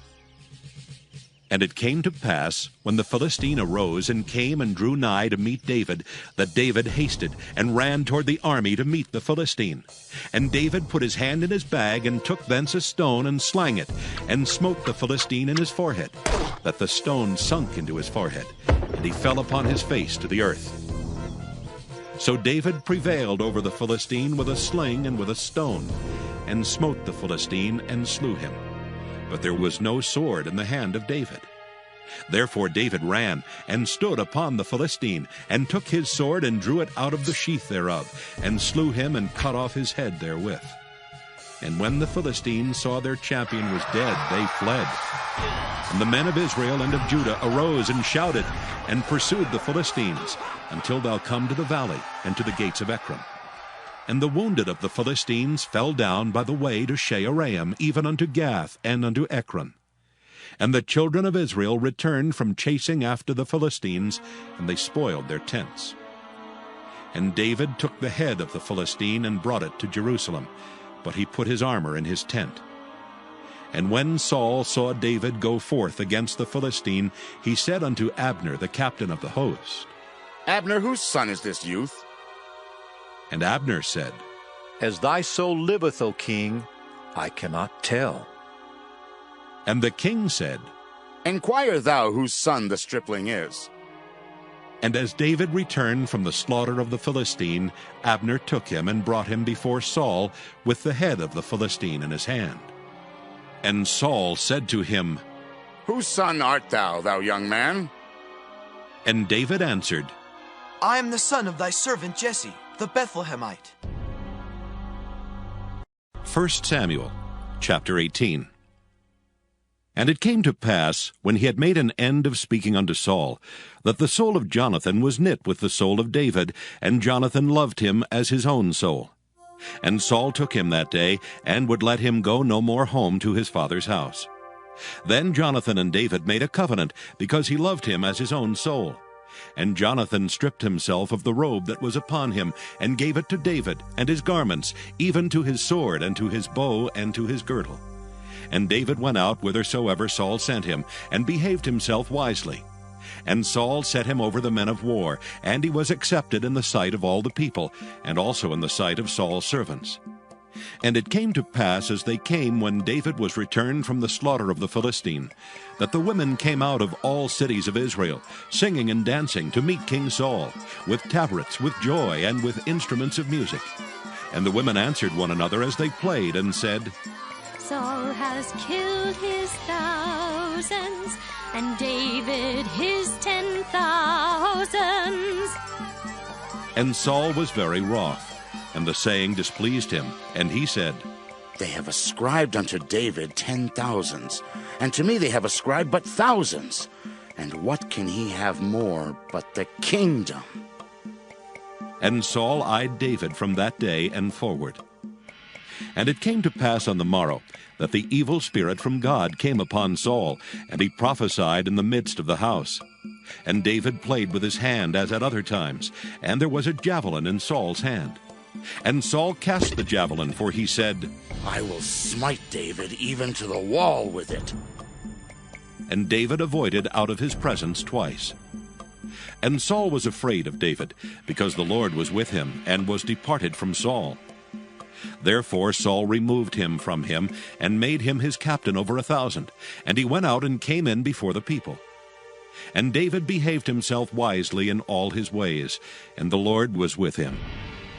Wherefore, when Saul saw that he behaved himself very wisely, he was afraid of him. But all Israel and Judah loved David, because he went out and came in before them. And Saul said to David, Behold my elder daughter Merab. Her will I give thee to wife. Only be thou valiant for me, and fight the Lord's battles. For Saul said, Let not mine hand be upon him, but let the hand of the Philistines be upon him. And David said unto Saul, Who am I? And what is my life, or my father's family in Israel, that I should be son-in-law to the king? But it came to pass at the time when Merab, Saul's daughter, should have been given to David, that she was given unto Adriel the Maholathite to wife. And Michal, Saul's daughter, loved David, and they told Saul, and the thing pleased him. And Saul said, I will give him her, that she may be a snare to him, and that the hand of the Philistines may be against him. Wherefore Saul said to David, Thou shalt this day be my son-in-law in the one of the twain. And Saul commanded his servants, saying, Commune with David secretly, and say, Behold, the king hath delight in thee, and all his servants love thee. Now therefore be the king's son-in-law. And Saul's servants spake those words in the ears of David. And David said, Seemeth it to you a light thing to be a king's son-in-law, seeing that I am a poor man and lightly esteemed? And the servants of Saul told him, saying, On this manner spake David. And Saul said, Thus shall ye say to David, The king desireth not any dowry, but 100 foreskins of the Philistines, to be avenged of the king's enemies. But Saul thought to make David fall by the hand of the Philistines. And when his servants told David these words, it pleased David well to be the king's son-in-law, and the days were not expired. Wherefore David arose and went, he and his men, and slew of the Philistines 200 men. And David brought their foreskins, and they gave them in full tale to the king, that he might be the king's son-in-law. And Saul gave him Michal his daughter to wife. And Saul saw and knew that the Lord was with David, and that Michal, Saul's daughter, loved him. And Saul was yet the more afraid of David, and Saul became David's enemy continually. Then the princes of the Philistines went forth, and it came to pass, after they went forth, that David behaved himself more wisely than all the servants of Saul, so that his name was much set by. 1 Samuel chapter 19. And Saul spake to Jonathan his son, and to all his servants, that they should kill David. But Jonathan, Saul's son, delighted much in David, and Jonathan told David, saying, Saul my father seeketh to kill thee. Now therefore I pray thee, take heed to thyself until the morning, and abide in a secret place, and hide thyself. And I will go out and stand beside my father in the field where thou art, and I will commune with my father of thee, and what I see, that I will tell thee. And Jonathan spake good of David unto Saul his father, and said unto him, Let not the king sin against his servant, against David, because he hath not sinned against thee, and because his works have been to thee ward very good. For he did put his life in his hand, and slew the Philistine, and the Lord wrought a great salvation for all Israel. Thou sawest it, and didst rejoice. Wherefore then wilt thou sin against innocent blood, to slay David without a cause? And Saul hearkened unto the voice of Jonathan, and Saul sware, As the Lord liveth, he shall not be slain. And Jonathan called David, and Jonathan showed him all those things. And Jonathan brought David to Saul, and he was in his presence as in times past. And there was war again, and David went out and fought with the Philistines, and slew them with a great slaughter, and they fled from him. And the evil spirit from the Lord was upon Saul, as he sat in his house with his javelin in his hand, and David played with his hand. And Saul sought to smite David even to the wall with the javelin. But he slipped away out of Saul's presence, and he smote the javelin into the wall, and David fled and escaped that night. Saul also sent messengers unto David's house to watch him, and to slay him in the morning. And Michal, David's wife, told him, saying, If thou save not thy life tonight, tomorrow thou shalt be slain. So Michal let David down through a window, and he went and fled and escaped. And Michal took an image and laid it in the bed, and put a pillow of goat's hair for his bolster, and covered it with a cloth. And when Saul sent messengers to take David, she said, He is sick. And Saul sent the messengers again to see David, saying, Bring him up to me in the bed, that I may slay him. And when the messengers were come in, behold, there was an image in the bed with a pillow of goat's hair for his bolster. And Saul said unto Michal, Why hast thou deceived me so, and sent away mine enemy, that he is escaped? And Michal answered Saul, He said unto me, Let me go. Why should I kill thee? So David fled and escaped, and came to Samuel to Ramah, and told him all that Saul had done to him. And he and Samuel went and dwelt in Naioth. And it was told Saul, saying, Behold, David is at Naioth in Ramah. And Saul sent messengers to take David. And when they saw the company of the prophets prophesying, and Samuel standing as appointed over them, the Spirit of God was upon the messengers of Saul, and they also prophesied. And when it was told Saul, he sent other messengers, and they prophesied likewise. And Saul sent messengers again the third time, and they prophesied also. Then went he also to Ramah, and came to a great well that is in Secu. And he asked and said, Where are Samuel and David? And one said, Behold, they be at Naioth and Ramah.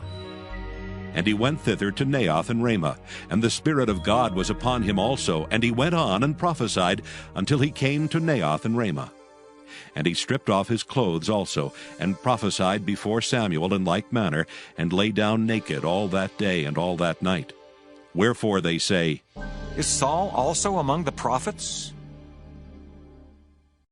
1 Samuel chapter 20. And David fled from Naioth and Ramah, and came and said before Jonathan, What have I done? What is mine iniquity? And what is my sin before thy father, that he seeketh my life? And he said unto him, God forbid, thou shalt not die. Behold, my father will do nothing, either great or small, but that he will show it me. And why should my father hide this thing from me? It is not so. And David sware moreover, and said, Thy father certainly knoweth that I have found grace in thine eyes. And he saith, Let not Jonathan know this, lest he be grieved. But truly as the Lord liveth, and as thy soul liveth, there is but a step between me and death. Then said Jonathan unto David, Whatsoever thy soul desireth, I will even do it for thee. And David said unto Jonathan, Behold, tomorrow is the new moon, and I should not fail to sit with the king at meat. But let me go, that I may hide myself in the field unto the 3rd day at even. If thy father at all miss me, then say, David earnestly asked leave of me that he might run to Bethlehem his city, for there is a yearly sacrifice there for all the family. If he say thus, it is well. Thy servant shall have peace. But if he be very wroth, then be sure that evil is determined by him. Therefore thou shalt deal kindly with thy servant, for thou hast brought thy servant into a covenant of the Lord with thee. Notwithstanding, if there be in me iniquity, slay me thyself, for why shouldest thou bring me to thy father? And Jonathan said, Far be it from thee, for if I knew certainly that evil were determined by my father to come upon thee, then would not I tell it thee? Then said David to Jonathan, Who shall tell me? Or what if thy father answer thee roughly? And Jonathan said unto David, Come, and let us go out into the field. And they went out both of them into the field. And Jonathan said unto David, O Lord God of Israel, when I have sounded my father about tomorrow any time, or the 3rd day, and behold, if there be good toward David, and I then send not unto thee and show it thee, the Lord do so and much more to Jonathan. But if it please my father to do thee evil, then I will show it thee and send thee away, that thou mayest go in peace. And the Lord be with thee, as he hath been with my father. And thou shalt not only while yet I live show me the kindness of the Lord, that I die not, but also thou shalt not cut off thy kindness from my house forever. No, not when the Lord hath cut off the enemies of David, every one from the face of the earth.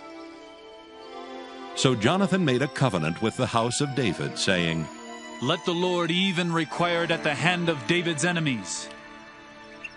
And Jonathan caused David to swear again, because he loved him, for he loved him as he loved his own soul. Then Jonathan said to David, Tomorrow is the new moon, and thou shalt be missed, because thy seat will be empty. And when thou hast stayed 3 days, then thou shalt go down quickly and come to the place where thou didst hide thyself when the business was in hand, and shalt remain by the stone Ezel. And I will shoot 3 arrows on the side thereof, as though I shot at a mark. And behold, I will send a lad, saying, Go, find out the arrows. If I expressly say unto the lad, Behold, the arrows are on this side of thee, take them. Then come thou, for there is peace to thee, and no hurt, as the Lord liveth. But if I say thus unto the young man, Behold, the arrows are beyond thee, go thy way, for the Lord hath sent thee away. And as touching the matter which thou and I have spoken of, behold, the Lord be between thee and me forever. So David hid himself in the field. And when the new moon was come, the king sat him down to eat meat. And the king sat upon his seat, as at other times, even upon a seat by the wall. And Jonathan arose, and Abner sat by Saul's side, and David's place was empty. Nevertheless Saul spake not anything that day, for he thought, Something hath befallen him. He is not clean. Surely he is not clean. And it came to pass on the morrow, which was the 2nd day of the month, that David's place was empty. And Saul said unto Jonathan his son, Wherefore cometh not the son of Jesse to meat, neither yesterday nor today? And Jonathan answered Saul, David earnestly asked leave of me to go to Bethlehem. And he said, Let me go, I pray thee, for our family hath a sacrifice in the city, and my brother he hath commanded me to be there. And now, if I have found favor in thine eyes, let me get away, I pray thee, and see my brethren. Therefore he cometh not unto the king's table. Then Saul's anger was kindled against Jonathan, and he said unto him, Thou son of the perverse, rebellious woman!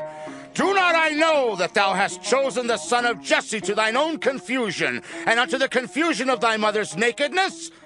For as long as the son of Jesse liveth upon the ground, thou shalt not be established, nor thy kingdom. Wherefore now send and fetch him unto me, for he shall surely die.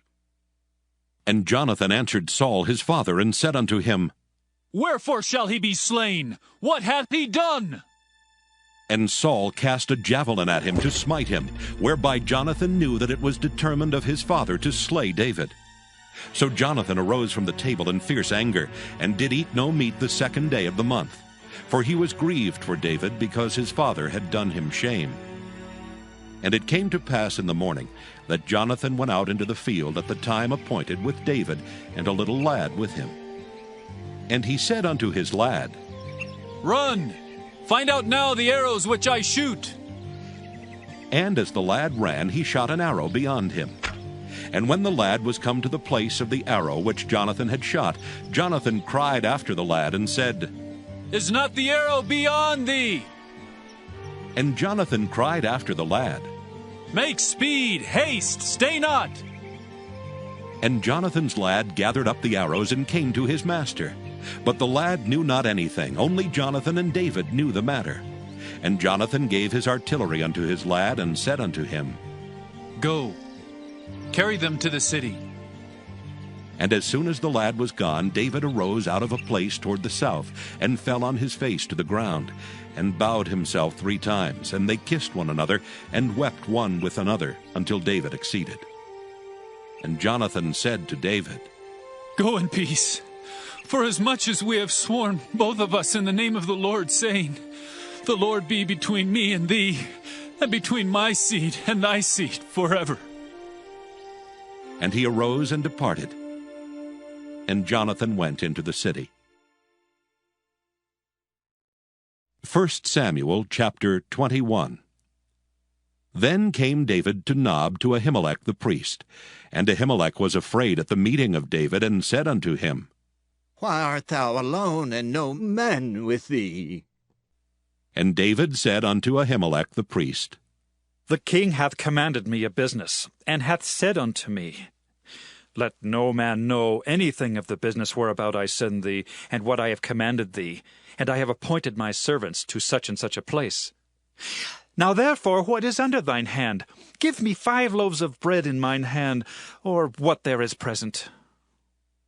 And the priest answered David, and said, There is no common bread under mine hand, but there is hallowed bread, if the young men have kept themselves at least from women. And David answered the priest, and said unto him, Of a truth, women have been kept from us about these 3 days since I came out, and the vessels of the young men are holy, and the bread is in a manner common, yea, though it were sanctified this day in the vessel. So the priest gave him hallowed bread, for there was no bread there but the showbread that was taken from before the Lord, to put hot bread in the day when it was taken away. Now a certain man of the servants of Saul was there that day, detained before the Lord. And his name was Doeg an Edomite, the chiefest of the herdmen that belonged to Saul. And David said unto Ahimelech, And is there not here under thine hand spear or sword? For I have neither brought my sword nor my weapons with me, because the king's business required haste. And the priest said, The sword of Goliath the Philistine, whom thou slewest in the valley of Elah, behold, it is here wrapped in a cloth behind the ephod. If thou wilt take that, take it, for there is no other save that here. And David said, There is none like that. Give it me. And David arose and fled that day for fear of Saul, and went to Achish the king of Gath. And the servants of Achish said unto him, Is not this David the king of the land? Did they not sing one to another of him in dances, saying, Saul hath slain his thousands, and David his 10,000s? And David laid up these words in his heart, and was sore afraid of Achish the king of Gath. And he changed his behavior before them, and feigned himself mad in their hands, and scrabbled on the doors of the gate, and let his spittle fall down upon his beard. Then said Achish unto his servants, Lo, ye see the man is mad, wherefore then have ye brought him to me? Have I need of madmen, that ye have brought this fellow to play the madman in my presence? Shall this fellow come into my house? 1 Samuel chapter 22. David therefore departed thence, and escaped to the cave Adullam. And when his brethren and all his father's house heard it, they went down thither to him. And every one that was in distress, and every one that was in debt, and every one that was discontented, gathered themselves unto him, and he became a captain over them. And there were with him about 400 men. And David went thence to Mizpah of Moab, and he said unto the king of Moab, Let my father and my mother, I pray thee, come forth, and be with you till I know what God will do for me. And he brought them before the king of Moab, and they dwelt with him all the while that David was in the hold. And the prophet Gad said unto David, Abide not in the hold, depart, and get thee into the land of Judah. Then David departed, and came into the forest of Hereth. When Saul heard that David was discovered, and the men that were with him, now Saul abode in Gibeah under a tree in Ramah, having his spear in his hand, and all his servants were standing about him. Then Saul said unto his servants that stood about him, Hear now, ye Benjamites. Will the son of Jesse give every one of you fields and vineyards, and make you all captains of thousands and captains of hundreds? That all of you have conspired against me, and there is none that showeth me that my son hath made a league with the son of Jesse, and there is none of you that is sorry for me, or showeth unto me that my son hath stirred up my servant against me, to lie in wait, as at this day? Then answered Doeg the Edomite, which was set over the servants of Saul, and said, I saw the son of Jesse coming to Nob, to Ahimelech the son of Ahitub, and he inquired of the Lord for him, and gave him victuals, and gave him the sword of Goliath the Philistine. Then the king sent to call Ahimelech the priest, the son of Ahitub, and all his father's house, the priests that were in Nob, and they came all of them to the king. And Saul said, Hear now, thou son of Ahitub. And he answered, Here I am, my lord. And Saul said unto him, Why have ye conspired against me, thou and the son of Jesse, in that thou hast given him bread and a sword, and hast inquired of God for him, that he should rise against me, to lie in wait, as at this day? Then Ahimelech answered the king, and said, And who is so faithful among all thy servants as David, which is the king's son-in-law, and goeth at thy bidding, and is honorable in thine house? Did I then begin to inquire of God for him? Be it far from me. Let not the king impute anything unto his servant, nor to all the house of my father. For thy servant knew nothing of all this, less or more. And the king said, Thou shalt surely die, Ahimelech, thou and all thy father's house. And the king said unto the footmen that stood about him, Turn and slay the priests of the Lord, because their hand also is with David, and because they knew when he fled, and did not show it to me. But the servants of the king would not put forth their hand to fall upon the priests of the Lord. And the king said to Doeg, Turn thou and fall upon the priests. And Doeg the Edomite turned, and he fell upon the priests, and slew on that day 75 persons that did wear a linen ephod. And Nob, the city of the priests, smote he with the edge of the sword both men and women, children and sucklings, and oxen and asses and sheep, with the edge of the sword. And one of the sons of Ahimelech, the son of Ahitub, named Abiathar, escaped and fled after David. And Abiathar showed David that Saul had slain the Lord's priests. And David said unto Abiathar, I knew it that day, when Doeg the Edomite was there, that he would surely tell Saul, I have occasioned the death of all the persons of thy father's house. Abide thou with me. Fear not, for he that seeketh my life seeketh thy life, but with me thou shalt be in safeguard. 1 Samuel chapter 23. Then they told David, saying, Behold, the Philistines fight against Keilah, and they rob the threshing floors. Therefore David inquired of the Lord, saying, Shall I go and smite these Philistines? And the Lord said unto David, Go, and smite the Philistines, and save Keilah. And David's men said unto him, Behold, we be afraid here in Judah. How much more then if we come to Keilah against the armies of the Philistines? Then David inquired of the Lord yet again, and the Lord answered him and said, Arise, go down to Keilah, for I will deliver the Philistines into thine hand. So David and his men went to Keilah, and fought with the Philistines, and brought away their cattle, and smote them with a great slaughter. So David saved the inhabitants of Keilah. And it came to pass, when Abiathar the son of Ahimelech fled to David to Keilah, that he came down with an ephod in his hand. And it was told Saul that David was come to Keilah, and Saul said, God hath delivered him into mine hand, for he is shut in by entering into a town that hath gates and bars.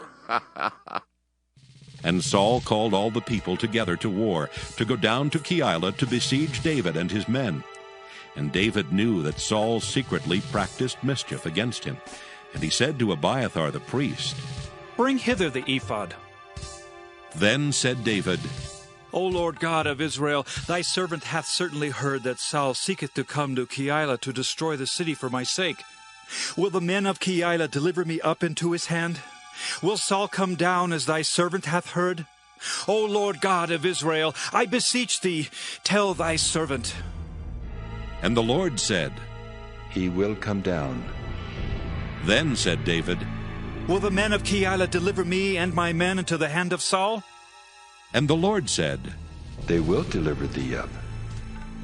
Then David and his men, which were about 600, arose and departed out of Keilah, and went whithersoever they could go.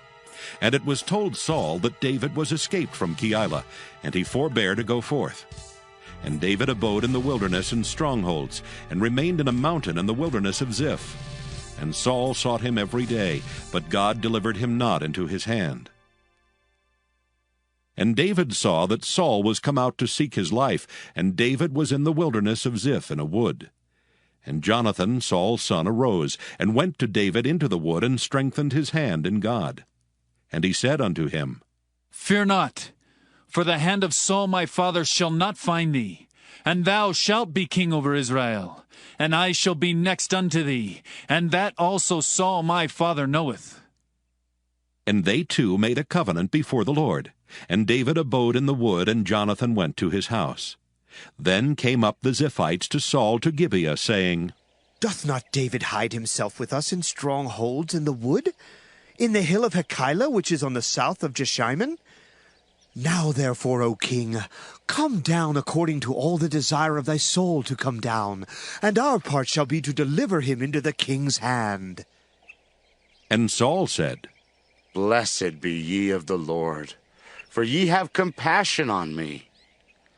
Go, I pray you, prepare yet, and know and see his place where his haunt is, and who hath seen him there, for it is told me that he dealeth very subtly. See, therefore, and take knowledge of all the lurking places where he hideth himself, and come ye again to me with the certainty, and I will go with you. And it shall come to pass, if he be in the land, that I will search him out throughout all the thousands of Judah. And they arose and went to Ziph before Saul. But David and his men were in the wilderness of Maon, in the plain on the south of Jeshimon. Saul also and his men went to seek him, and they told David. Wherefore he came down into a rock, and abode in the wilderness of Maon. And when Saul heard that, he pursued after David in the wilderness of Maon. And Saul went on this side of the mountain, and David and his men on that side of the mountain. And David made haste to get away for fear of Saul. For Saul and his men compassed David and his men round about to take them. But there came a messenger unto Saul, saying, Haste thee and come, for the Philistines have invaded the land. Wherefore Saul returned from pursuing after David, and went against the Philistines. Therefore they called that place Selah Hamalakoth. And David went up from thence, and dwelt in strongholds at En-gedi. 1 Samuel chapter 24. And it came to pass, when Saul was returned from following the Philistines, that it was told him, saying, Behold, David is in the wilderness of En-gedi. Then Saul took 3,000 chosen men out of all Israel, and went to seek David and his men upon the rocks of the wild goats. And he came to the sheepcotes by the way, where was a cave. And Saul went in to cover his feet, and David and his men remained in the sides of the cave. And the men of David said unto him, Behold the day of which the Lord said unto thee, Behold, I will deliver thine enemy into thine hand, that thou mayest do to him as it shall seem good unto thee. Then David arose and cut off the skirt of Saul's robe privily. And it came to pass afterward that David's heart smote him, because he had cut off Saul's skirt. And he said unto his men, The Lord forbid that I should do this thing unto my master, the Lord's anointed, to stretch forth mine hand against him, seeing he is the anointed of the Lord. So David stayed his servants with these words, and suffered them not to rise against Saul. But Saul rose up out of the cave, and went on his way. David also arose afterward, and went out of the cave, and cried after Saul, saying, My Lord, the King! And when Saul looked behind him, David stooped with his face to the earth, and bowed himself. And David said to Saul, Wherefore hearest thou men's words, saying, Behold, David seeketh thy hurt? Behold, this day thine eyes have seen how that the Lord hath delivered thee today into mine hand in the cave. And some bade me kill thee, but mine eyes spared thee. And I said, I will not put forth mine hand against my Lord, for he is the Lord's anointed. Moreover, my father, see the skirt of thy robe in my hand, for in that I cut off the skirt of thy robe, and killed thee not. Know thou, and see that there is neither evil nor transgression in mine hand, and I have not sinned against thee, yet thou huntest my soul to take it. The Lord judge between me and thee, and the Lord avenge me of thee. But mine hand shall not be upon thee. As saith the proverb of the ancients, Wickedness proceedeth from the wicked, but mine hand shall not be upon thee. After whom is the king of Israel come out? After whom dost thou pursue? After a dead dog? After a flea? The Lord therefore be judge, and judge between me and thee, and see, and plead my cause, and deliver me out of thine hand. And it came to pass, when David had made an end of speaking these words unto Saul, that Saul said, Is this thy voice, my son David? And Saul lifted up his voice and wept. And he said to David, Thou art more righteous than I, for thou hast rewarded me good, whereas I have rewarded thee evil. And thou hast showed this day how that thou hast dealt well with me, forasmuch as when the Lord had delivered me into thine hand, thou killedst me not. For if a man find his enemy, will he let him go well away? Wherefore the Lord reward thee good for that thou hast done unto me this day. And now, behold, I know well that thou shalt surely be king, and that the kingdom of Israel shall be established in thine hand. Swear now therefore unto me by the Lord, that thou wilt not cut off my seed after me, and that thou wilt not destroy my name out of my father's house. And David sware unto Saul, and Saul went home, but David and his men gat them up unto the hold. 1 Samuel chapter 25. And Samuel died, and all the Israelites were gathered together, and lamented him, and buried him in his house at Ramah. And David arose and went down to the wilderness of Paran. And there was a man in Maon whose possessions were in Carmel. And the man was very great, and he had 3,000 sheep and 1,000 goats, and he was shearing his sheep in Carmel. Now the name of the man was Nabal, and the name of his wife Abigail, and she was a woman of good understanding, and of a beautiful countenance. But the man was churlish and evil in his doings, and he was of the house of Caleb.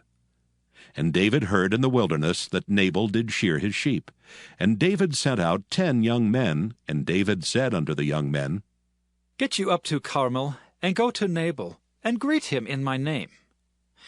And thus shall ye say to him that liveth in prosperity, Peace be both to thee, and peace be to thine house, and peace be unto all that thou hast.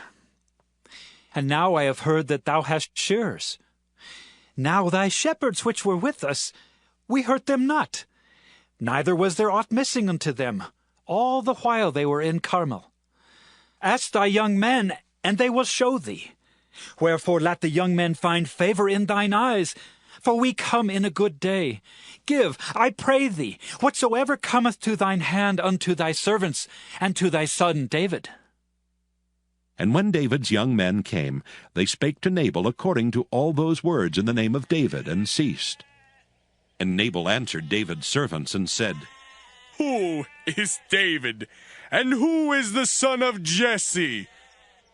There be many servants nowadays that break away every man from his master.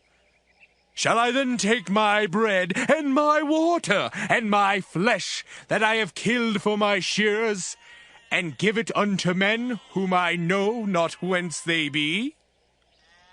So David's young men turned their way, and went again, and came and told him all those sayings. And David said unto his men, Gird ye on every man his sword. And they girded on every man his sword, and David also girded on his sword. And there went up after David about 400 men, and 200 abode by the stuff. But one of the young men told Abigail, Nabal's wife, saying, Behold, David sent messengers out of the wilderness to salute our master, and he railed on them. But the men were very good unto us, and we were not hurt, neither missed we anything, as long as we were conversant with them when we were in the fields. They were a wall unto us both by night and day, all the while we were with them keeping the sheep. Now therefore know and consider what thou wilt do, for evil is determined against our master, and against all his household, for he is such a son of Belial that a man cannot speak to him. Then Abigail made haste, and took 200 loaves, and 2 bottles of wine, and 5 sheep ready dressed, and 5 measures of parched corn, and 100 clusters of raisins, and 200 cakes of figs, and laid them on asses. And she said unto her servants, Go on before me. Behold, I come after you. But she told not her husband Nabal. And when it was so, as she rode on the ass, that she came down by the covert of the hill, and behold, David and his men came down against her, and she met them. Now David had said, Surely in vain have I kept all that this fellow hath in the wilderness, so that nothing was missed of all that pertained unto him. And he hath requited me evil for good. So, and more also do God unto the enemies of David, if I leave all that pertain to him by the morning light any that pisseth against the wall. And when Abigail saw David, she hasted and lighted off the ass, and fell before David on her face, and bowed herself to the ground, and fell at his feet, and said, Upon me, my lord, upon me let this iniquity be, and let thine handmaid, I pray thee, speak in thine audience, and hear the words of thine handmaid. Let not, my lord, I pray thee, regard this man of Belial, even Nabal. For as his name is, so is he. Nabal is his name, and folly is with him. But I, thine handmaid, saw not the young men of my lord, whom thou didst send. Now therefore, my lord, as the Lord liveth, and as thy soul liveth, seeing the Lord hath withholden thee from coming to shed blood, and from avenging thyself with thine own hand, now let thine enemies, and they that seek evil to my lord, be as Nabal. And now this blessing which thine handmaid hath brought unto my lord, let it even be given unto the young men that follow my lord. I pray thee, forgive the trespass of thine handmaid, for the Lord will certainly make my lord a sure house, because my lord fighteth the battles of the Lord, and evil hath not been found in thee all thy days. Yet a man is risen to pursue thee, and to seek thy soul.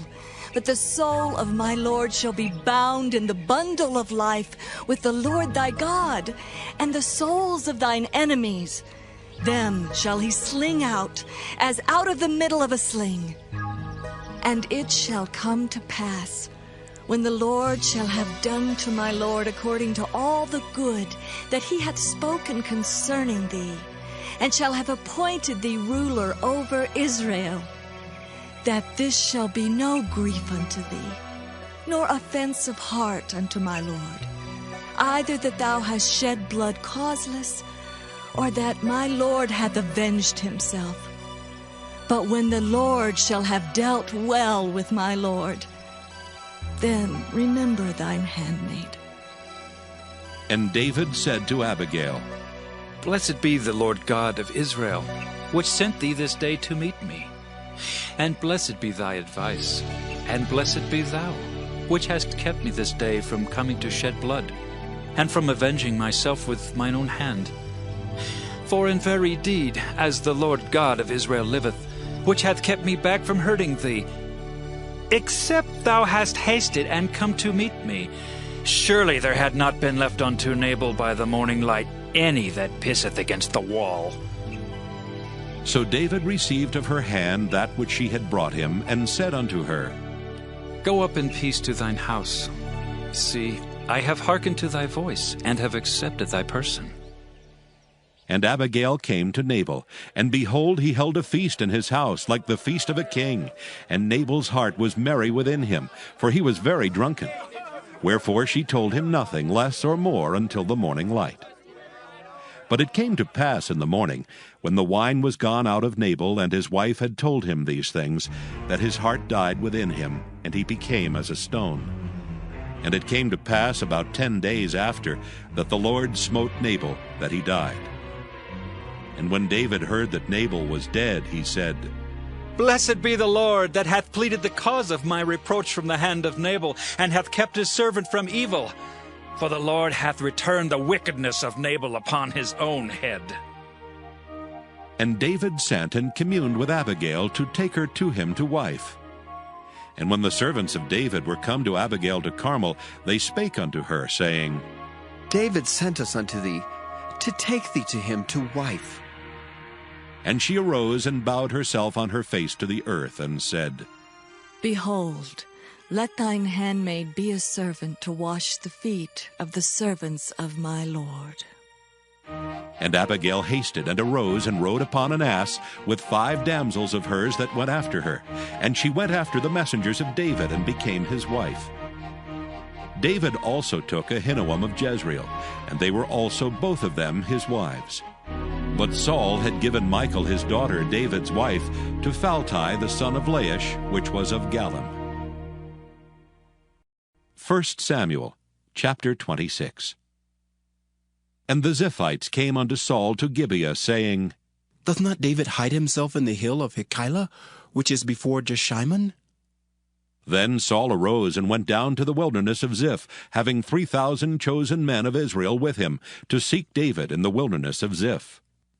And Saul pitched in the hill of Hachilah, which is before Jeshimon by the way. But David abode in the wilderness, and he saw that Saul came after him into the wilderness. David therefore sent out spies, and understood that Saul was come in very deed. And David arose and came to the place where Saul had pitched. And David beheld the place where Saul lay, and Abner the son of Ner the captain of his host. And Saul lay in the trench, and the people pitched round about him. Then answered David and said to Ahimelech the Hittite, and to Abishai the son of Zeruiah brother of Joab, saying, Who will go down with me to Saul to the camp? And Abishai said, I will go down with thee. So David and Abishai came to the people by night, and behold, Saul lay sleeping within the trench, and his spear stuck in the ground at his bolster. But Abner and the people lay round about him. Then said Abishai to David, God hath delivered thine enemy into thine hand this day. Now therefore let me smite him, I pray thee, with the spear even to the earth at once, and I will not smite him the second time. And David said to Abishai, Destroy him not, For who can stretch forth his hand against the Lord's anointed and be guiltless? David said furthermore, As the Lord liveth, the Lord shall smite him, or his day shall come to die, or he shall descend into battle and perish. The Lord forbid that I should stretch forth mine hand against the Lord's anointed. But I pray thee, take thou now the spear that is at his bolster, and the cruse of water, and let us go. So David took the spear and the cruse of water from Saul's bolster, and they gat them away, and no man saw it, nor knew it, neither awaked. For they were all asleep, because a deep sleep from the Lord was fallen upon them. Then David went over to the other side, and stood on the top of an hill afar off, a great space being between them. And David cried to the people and to Abner the son of Ner, saying, Answerest thou not, Abner? Then Abner answered and said, Who art thou that criest to the king? And David said to Abner, Art not thou a valiant man? And who is like to thee in Israel? Wherefore then hast thou not kept thy lord the king? For there came one of the people in to destroy the king thy lord. This thing is not good that thou hast done. As the Lord liveth, ye are worthy to die, because ye have not kept your master, the Lord's anointed. And now see where the king's spear is, and the cruse of water that was at his bolster. And Saul knew David's voice, and said, Is this thy voice, my son David?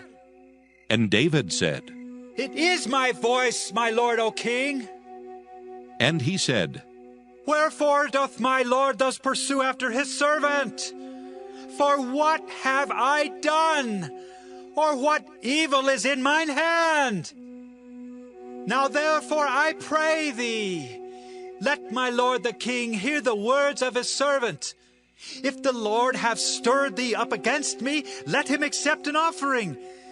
But if they be the children of men, cursed be they before the Lord. For they have driven me out this day from abiding in the inheritance of the Lord, saying, Go, serve other gods.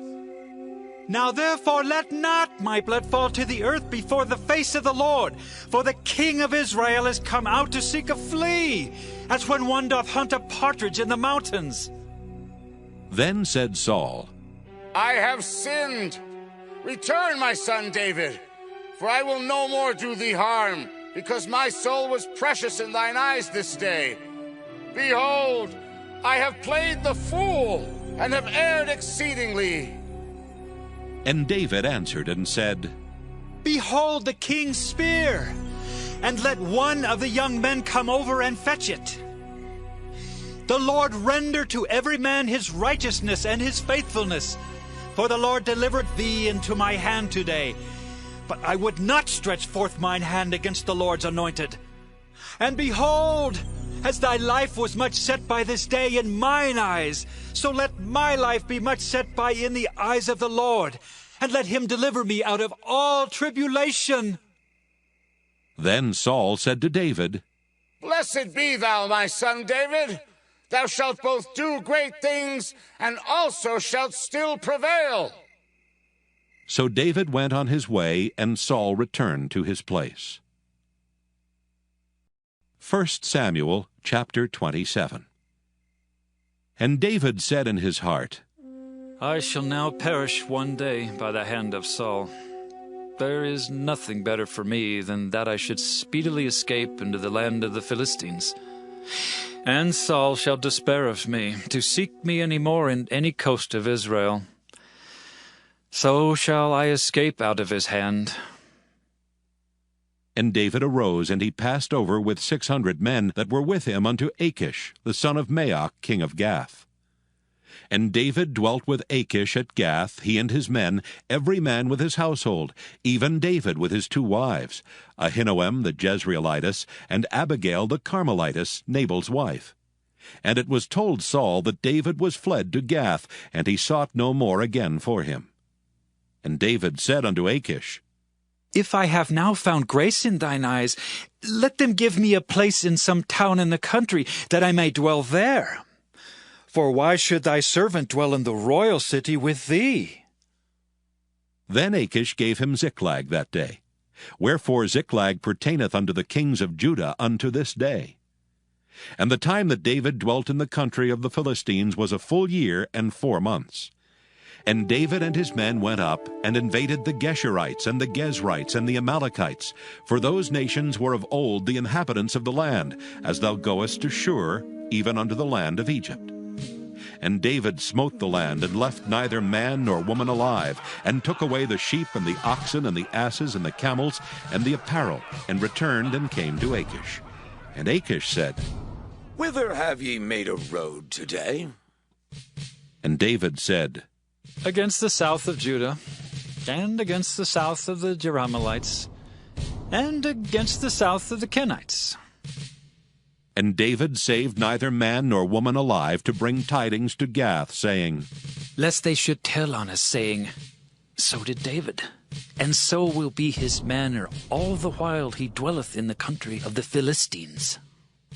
And Achish believed David, saying, He hath made his people Israel utterly to abhor him, and therefore he shall be my servant forever. 1 Samuel chapter 28.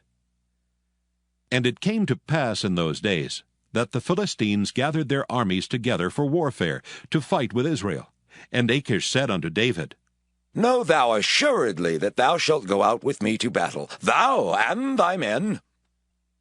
And David said to Achish, Surely thou shalt know what thy servant can do. And Achish said to David, Therefore will I make thee keeper of mine head forever. Now Samuel was dead, and all Israel had lamented him, and buried him in Ramah, even in his own city. And Saul had put away those that had familiar spirits, and the wizards out of the land. And the Philistines gathered themselves together, and came and pitched in Shunem. And Saul gathered all Israel together, and they pitched in Gilboa. And when Saul saw the host of the Philistines, he was afraid, and his heart greatly trembled. And when Saul inquired of the Lord answered him not, neither by dreams, nor by Urim, nor by prophets. Then said Saul unto his servants, Seek me a woman that hath a familiar spirit, that I may go to her and inquire of her.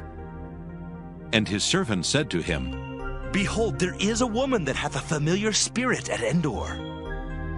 And Saul disguised himself, and put on other raiment. And he went, and 2 men with him, and they came to the woman by night. And he said, I pray thee, divine unto me by the familiar spirit, and bring me him up whom I shall name unto thee. And the woman said unto him, Behold, thou knowest what Saul hath done, how he hath cut off those that have familiar spirits, and the wizards out of the land. Wherefore then layest thou a snare for my life to cause me to die? And Saul sware to her by the Lord, saying, As the Lord liveth, there shall no punishment happen to thee for this thing. Then said the woman, Whom shall I bring up unto thee? And he said, Bring me up Samuel. And when the woman saw Samuel, she cried with a loud voice. And the woman spake to Saul, saying, Why hast thou deceived me? For thou art Saul. And the king said unto her, Be not afraid, for what sawest thou?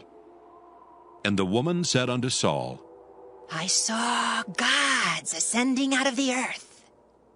And he said unto her, What form is he of? And she said, An old man cometh up, and he is covered with a mantle. And Saul perceived that it was Samuel, and he stooped with his face to the ground and bowed himself. And Samuel said to Saul, Why hast thou disquieted me to bring me up? And Saul answered, I am sore distressed, for the Philistines make war against me, and God is departed from me, and answereth me no more, neither by prophets nor by dreams. Therefore I have called thee, that thou mayest make known unto me what I shall do. Then said Samuel, Wherefore then dost thou ask of me, seeing the Lord is departed from thee, and is become thine enemy? And the Lord hath done to him as he spake by me. For the Lord hath rent the kingdom out of thine hand, and given it to thy neighbor, even to David. Because thou obeyedst not the voice of the Lord, nor executedst his fierce wrath upon Amalek, therefore hath the Lord done this thing unto thee this day. Moreover, the Lord will also deliver Israel with thee into the hand of the Philistines. And tomorrow shalt thou and thy sons be with me. The Lord also shall deliver the host of Israel into the hand of the Philistines. Then Saul fell straightway all along on the earth, and was sore afraid because of the words of Samuel. And there was no strength in him, for he had eaten no bread all the day, nor all the night. And the woman came unto Saul, and saw that he was sore troubled, and said unto him, Behold, thine handmaid hath obeyed thy voice, and I have put my life in my hand, and have hearkened unto thy words which thou spakest unto me. Now therefore, I pray thee, hearken thou also unto the voice of thine handmaid, and let me set a morsel of bread before thee, and eat, that thou mayest have strength when thou goest on thy way. But he refused, and said, I will not eat. But his servants together with the woman compelled him, and he hearkened unto their voice. So he arose from the earth, and sat upon the bed. And the woman had a fat calf in the house, and she hasted and killed it, and took flour and kneaded it, and did bake unleavened bread thereof. And she brought it before Saul and before his servants, and they did eat. Then they rose up and went away that night. 1 Samuel chapter 29. Now the Philistines gathered together all their armies to Aphek, and the Israelites pitched by a fountain which is in Jezreel. And the lords of the Philistines passed on by hundreds and by thousands, but David and his men passed on in the rearward with Achish. Then said the princes of the Philistines, What do these Hebrews here?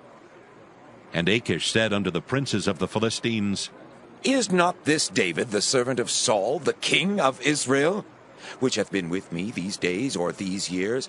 And I have found no fault in him since he fell unto me, unto this day.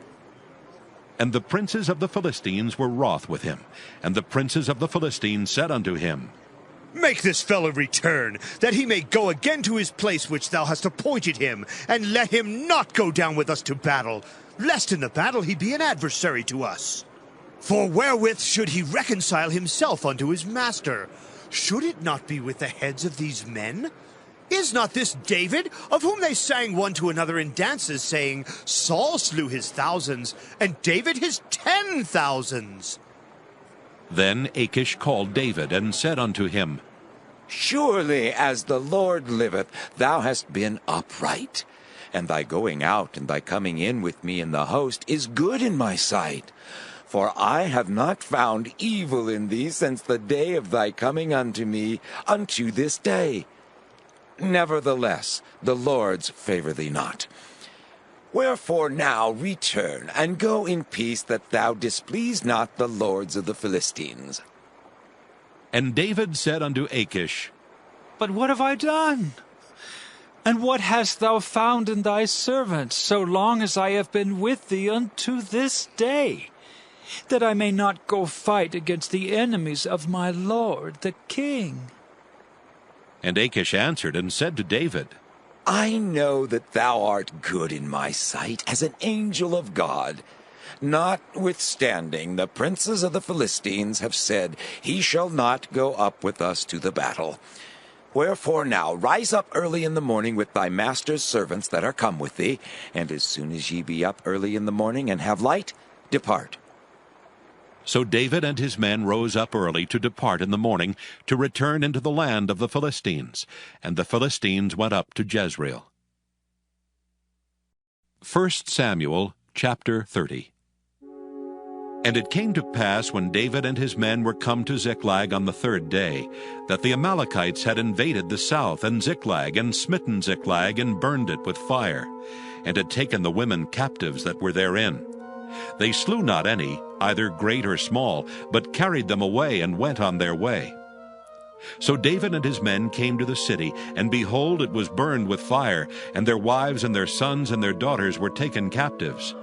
Then David and the people that were with him lifted up their voice and wept, until they had no more power to weep. And David's 2 wives were taken captives, Ahinoam the Jezreelitess, and Abigail the wife of Nabal the Carmelite. And David was greatly distressed, for the people spake of stoning him, because the soul of all the people was grieved, every man for his sons and for his daughters. But David encouraged himself in the Lord his God. And David said to Abiathar the priest, Ahimelech's son, I pray thee, bring me hither the ephod. And Abiathar brought thither the ephod to David. And David inquired at the Lord, saying, Shall I pursue after this troop? Shall I overtake them? And he answered him, Pursue, for thou shalt surely overtake them, and without fail recover all. So David went, he and the 600 men that were with him, and came to the brook Besor, where those that were left behind stayed. But David pursued, he and 400 men, for 200 abode behind, which were so faint that they could not go over the brook Besor. And they found an Egyptian in the field, and brought him to David, and gave him bread, and he did eat. And they made him drink water. And they gave him a piece of a cake of figs, and 2 clusters of raisins. And when he had eaten, his spirit came again to him, for he had eaten no bread, nor drunk any water 3 days and 3 nights. And David said unto him, To whom belongest thou? And whence art thou? And he said, I am a young man of Egypt, servant to an Amalekite, and my master left me, because 3 days agone I fell sick. We made an invasion upon the south of the Kerethites, and upon the coast which belongeth to Judah, and upon the south of Caleb, and we burned Ziklag with fire. And David said to him, Canst thou bring me down to this company? And he said, Swear unto me by God, that thou wilt neither kill me, nor deliver me into the hands of my master, and I will bring thee down to this company. And when he had brought him down, behold, they were spread abroad upon all the earth, eating and drinking and dancing, because of all the great spoil that they had taken out of the land of the Philistines and out of the land of Judah. And David smote them from the twilight even unto the evening of the next day, and there escaped not a man of them, save 400 young men, which rode upon camels and fled. And David recovered all that the Amalekites had carried away, and David rescued his 2 wives. And there was nothing lacking to them, neither small nor great, neither sons nor daughters, neither spoil, nor anything that they had taken to them. David recovered all. And David took all the flocks and the herds which they drave before those other cattle, and said, This is David's spoil. And David came to the 200 men which were so faint that they could not follow David, whom they had made also to abide at the brook Besor. And they went forth to meet David, and to meet the people that were with him. And when David came near to the people, he saluted them. Then answered all the wicked men and men of Belial of those that went with David, and said, Because they went not with us, we will not give them aught of the spoil that we have recovered, save to every man his wife and his children, that they may lead them away and depart. Then David said, Ye shall not do so, my brethren, with that which the Lord hath given us. Who hath preserved us, and delivered the company that came against us into our hand? For who will hearken unto you in this matter? But as his part is that goeth down to the battle, so shall his part be that tarrieth by the stuff. They shall part alike. And it was so from that day forward, that he made it a statute and an ordinance for Israel unto this day. And when David came to Ziklag, he sent of the spoil unto the elders of Judah, even to his friends, saying, Behold, a present for you, of the spoil of the enemies of the Lord. To them which were in Bethel, and to them which were in South Ramoth, and to them which were in Jattir, and to them which were in Aroer, and to them which were in Siphmoth, and to them which were in Eshtemoa, and to them which were in Rachel, and to them which were in the cities of the Jerahmeelites, and to them which were in the cities of the Kenites, and to them which were in Hormah, and to them which were in Korashan, and to them which were in Athak, and to them which were in Hebron, and to all the places where David himself and his men were wont to haunt. 1 Samuel chapter 31. Now the Philistines fought against Israel. And the men of Israel fled from before the Philistines, and fell down slain in Mount Gilboa. And the Philistines followed hard upon Saul and upon his sons. And the Philistines slew Jonathan, and Abinadab, and Melchishua, Saul's sons. And the battle went sore against Saul, and the archers hit him, and he was sore wounded of the archers. Then said Saul unto his armor-bearer, Draw thy sword, and thrust me through therewith, lest these uncircumcised come and thrust me through, and abuse me. But his armor-bearer would not, for he was sore afraid. Therefore Saul took a sword and fell upon it. And when his armor-bearer saw that Saul was dead, he fell likewise upon his sword and died with him. So Saul died, and his 3 sons, and his armor-bearer, and all his men that same day together. And when the men of Israel that were on the other side of the valley, and they that were on the other side of Jordan, saw that the men of Israel fled, and that Saul and his sons were dead, they forsook the cities and fled, and the Philistines came and dwelt in them. And it came to pass on the morrow, when the Philistines came to strip the slain, that they found Saul and his 3 sons fallen in Mount Gilboa. And they cut off his head, and stripped off his armor, and sent into the land of the Philistines round about, to publish it in the house of their idols and among the people. And they put his armor in the house of Ashtaroth, and they fastened his body to the wall of Bethshan. And when the inhabitants of Jabesh-Gilead heard of that which the Philistines had done to Saul, all the valiant men arose, and went all night, and took the body of Saul and the bodies of his sons from the wall of Bethshan, and came to Jabesh, and burnt them there. And they took their bones, and buried them under a tree at Jabesh, and fasted 7 days.